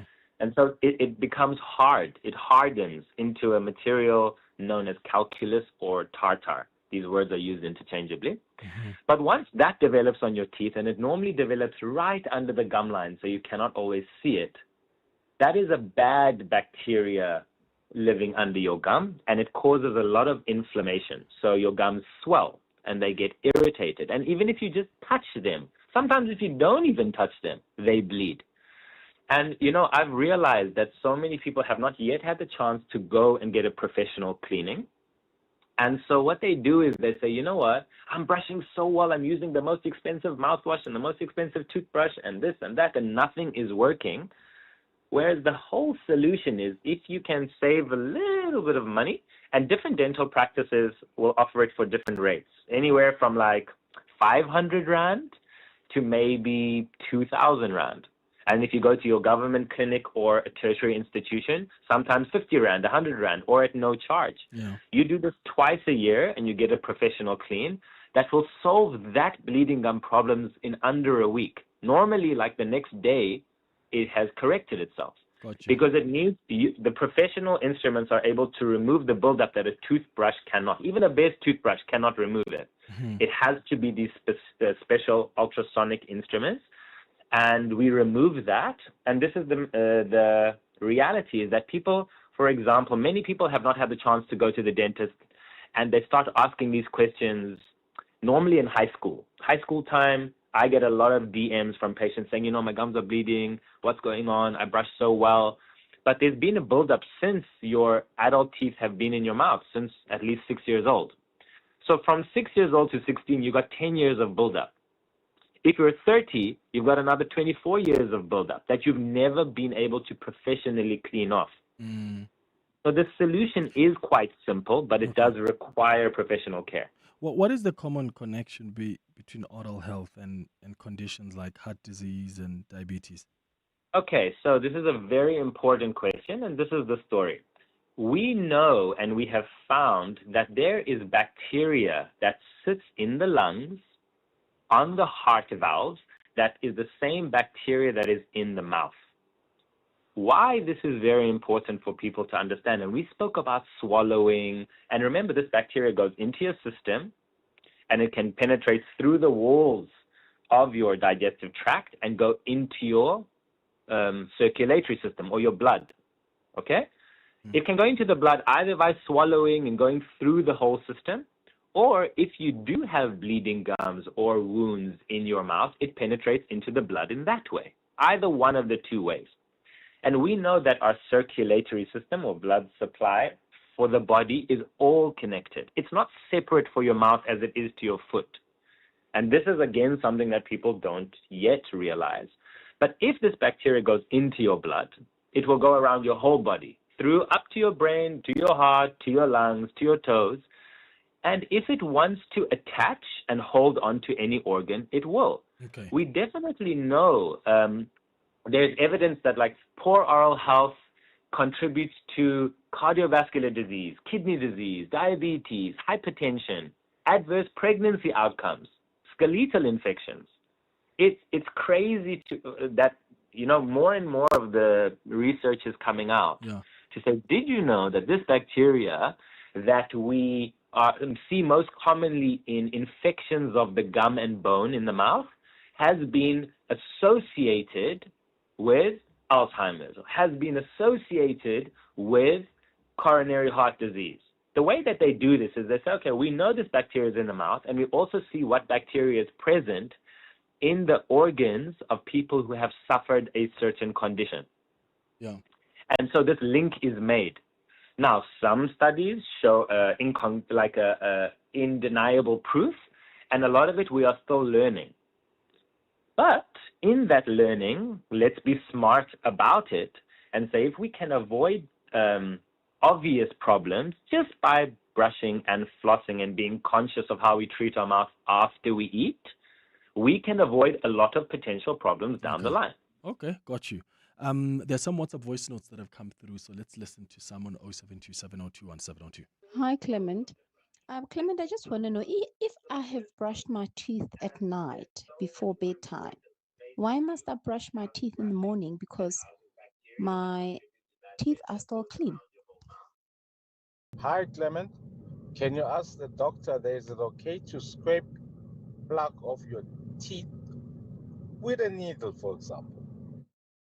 Got you. All right. Dr. Abidien Rawani, the question about if I've brushed my teeth at night before going to Clement, bed. you see why my surname is complicated. This is why we use Dr. Smile. Just use Dr. Smile. Your life will be easy. Got you. So the first question was about just, brushing the teeth at night Yes, before you went to bed. that's a great question. It's Yeah. a very good question. Thank you for asking that. So yes, we've brushed and flossed beautifully at night. Now we go to sleep. Now, we always wake up in the morning with a slightly dry mouth and a little bit of residue over our teeth. That feeling is a combination of two things. Our saliva, which is our natural mouthwash, kind of slowing down its activity because we're asleep, and the bacteria that live in our mouth taking advantage of that saliva decrease. Okay. And so you get this gentle buildup of your own bacteria, forming a little bit of a layer over your teeth. What is important, though, is if you are going to brush in the morning before you've eaten, to brush very gently. You do not need to be scrubbing your teeth the same way. Well, firstly, you should never be scrubbing. You should always be massaging the teeth with your toothbrush. Mm-hmm. But when you wake up in the morning, you should just do a gentle massage to get off that thin residue, as opposed to brushing in the way that you would when you've had a whole day full of bread and chips and sweets and meat and. So you're trying to preserve your teeth, so you don't want to overbrush. The principle of brushing, by the way, is do not leave any food over for the bacteria to use. This is the principle. Got you. So myself and many dentists have differing opinions. I am in no way the full authority on dentistry. Every dentist will have their own opinion, and it's important to trust the opinion of the dentist that you speak to or that you trust. But I prefer most of my patients to brush in the morning after they've eaten. Got you. Dr. Smile, thank you so much. I'm out of time. I really appreciate you making time for us this morning. Now, give your little one the comfort of easier breathing with Sterima Baby Nasal Hygiene, made with 100% natural seawater and rich in trace elements. It's specially designed to gently cleanse and moisturize tiny noses. The unique baby-friendly nozzle helps make nasal cleaning safe and gentle, helping your baby breathe more easily for better sleep and feeding. For natural daily nasal hygiene, choose Sterima Baby. Sterima, breathe better, live better.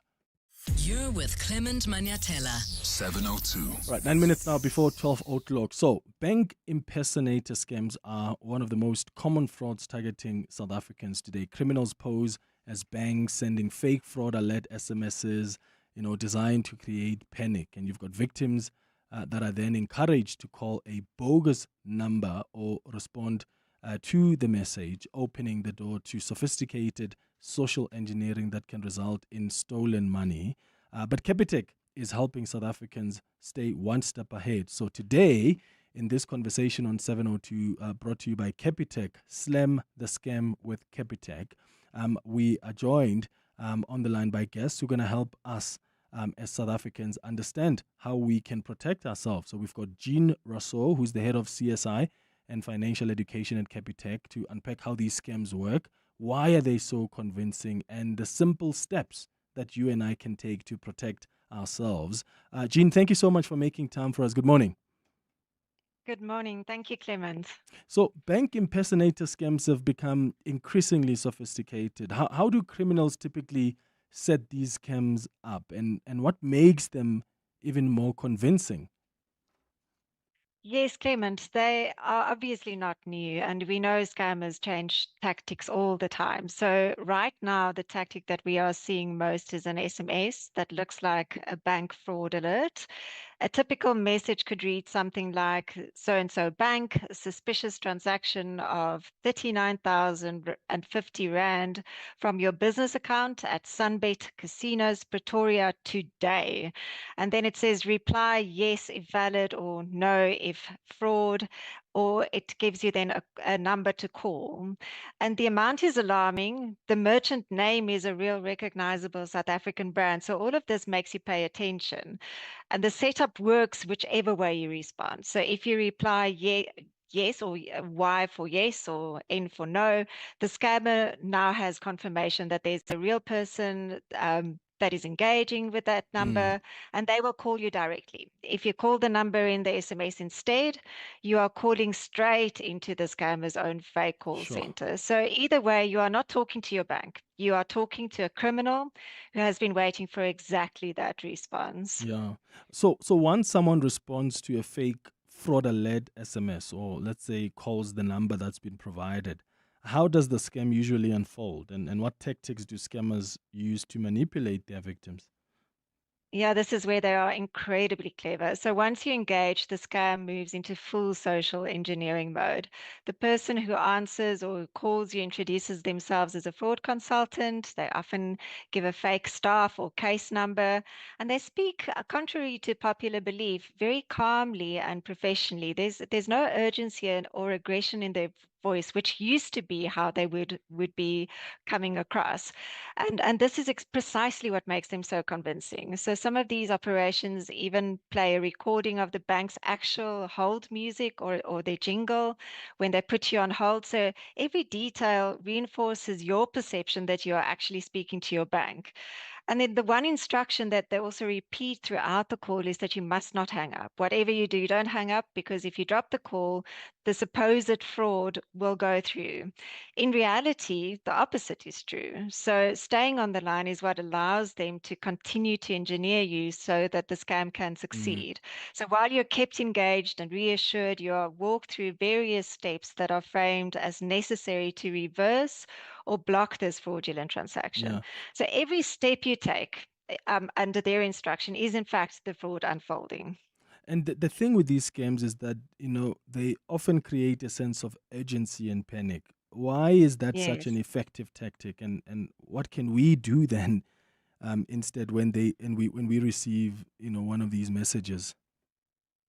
So when they create panic and urgency, our brain goes into a totally different fight or flight mode. So you immediately are in your responses are hasty, and your normal thought process slows down.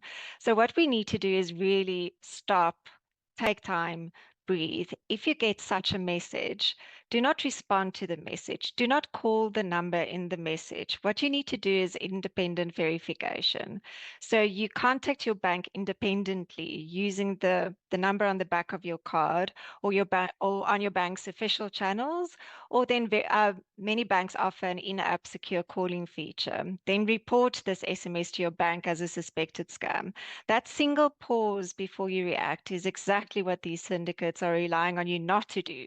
So it's all about pausing, not going into that fight or flight mode, and not letting fear take over, but really just taking time, breathing, and going through rational steps of verifying. So do not respond to such an SMS, and call your bank on their official number or their official secure in-app calling feature. Yeah, let's look at the warning signs now. What are the key warning signs that a fraud alert SMS or phone call isn't genuine? And what practical steps can you advise our listeners to take to protect themselves and their money? Yeah, as I mentioned earlier, I mean, these calls, they play out very differently. So they will the SMS in itself is going to look fairly genuine. You may expect to see something like that from your bank. The key thing there is not to even respond to the SMS. But if you have done so and you then do receive a call, there are certain things that you absolutely should not do. You should not follow instructions that they tell you to move money to a safe account, or they're going to send you a WhatsApp message with a link to secure your account. These scams play out very differently depending on which MO they are using at whatever point in time. So I think the important thing is really to start right at the beginning. If you cannot verify that a call is from your bank, hang up and call your bank on their official number. If you cannot verify that an SMS is from your bank, call them on their official number. Do not use the number in an SMS and do not respond to that SMS. Yeah. Jean Rousseau, Head of CSI and Financial Education at Capitec. Thank you. Thank you very much. The world's best male and female paddle players are coming to South Africa. The historic Premier Paddle Pretoria P1 will be at Sunbet Arena Times Square from 26 July to the 2nd of August. Expect world-class action, unbelievable energy, premium hospitality, and an atmosphere unlike anything South African sport has seen before. This is Africa's biggest paddle tournament ever, and tickets are selling fast. Don't miss your chance to witness the sport's biggest stars in South Africa. Get your tickets now at primemediaplus.com. Corporates.care promotes and encourages corporate leaders and all citizens to walk the talk for a better South Africa. Catch Corporates.care this Wednesday at 10 to 9 featuring Balgotex. Their CEO, Evan Lockhart Barker, will be in conversation with Bongani Byunga. Join us every Wednesday as we highlight the efforts of companies and brands dedicated to building our country. Corporates.care is a Prime Media Cares initiative with 702 and Prime Media Outdoor. 702, let's walk the talk and make a difference together. Just Andalex it. Do you have a sore throat? Andalex C Oral Rinse and Spray provides targeted relief from 1 minute that lasts up to 4 hours. It reduces pain and inflammation while numbing the affected areas. It also kills viruses and bacteria that cause sore throats to help prevent serious throat infections. Andalex, South Africa's #1 choice for sore mouth and throats. For more information, speak to your healthcare professional. Just Andalex it. Andalex, a proud sponsor of The Masked Singer Season 3. Your boss noticed. Your ex noticed. The neighbors definitely noticed. Because some cars say, I rented a car. And some cars say, I rented the car. Sani Sixt Rent a Car. Premium rentals. For people who don't settle. Choose the right car. Rent Sani Sixt on sani.co.za. What is your business here? You didn't start your business to play it safe. You took the leap, made the bold move, and now it's time to make the next one. This week, 702 and Budget Business Insurance are giving small businesses the chance to win their share of 100,000 Rand with the Budget BizBucks Bonanza. Enter on primemediaplus.com. Tell us about the boldest move you've ever made in your business and what your next one will be. Then get an obligation-free Budget Business Insurance quote. 702 Breakfast with Bongani Byunga could call you. Budget Insurance is a licensed non-life insurer at FSP. T's and C's apply. Thank you for listening to the Tuesday edition of the Clement Manyathela Show. We'll be back with you tomorrow between 9 and 12. Have a beautiful day, my friends. Bye-bye. This is EWN. Good afternoon. I'm Bali Dlamini. Former head of the Investigating Directorate Against Corruption, Andrea Johnson, has been questioned about her team's alleged selective prosecution. Johnson is testifying at the Malanga Commission today, where she continues to face tough questions over IDAC's investigations into senior crime intelligence officers. There have been allegations by previous witnesses that IDAC's investigations into crime intelligence had political and ulterior motives. Tabiso Goba has more. IDAC's investigations into crime intelligence were triggered by a complaint laid by National Coloured Congress Member of Parliament Fadil Adams. Adams' complaint contained wide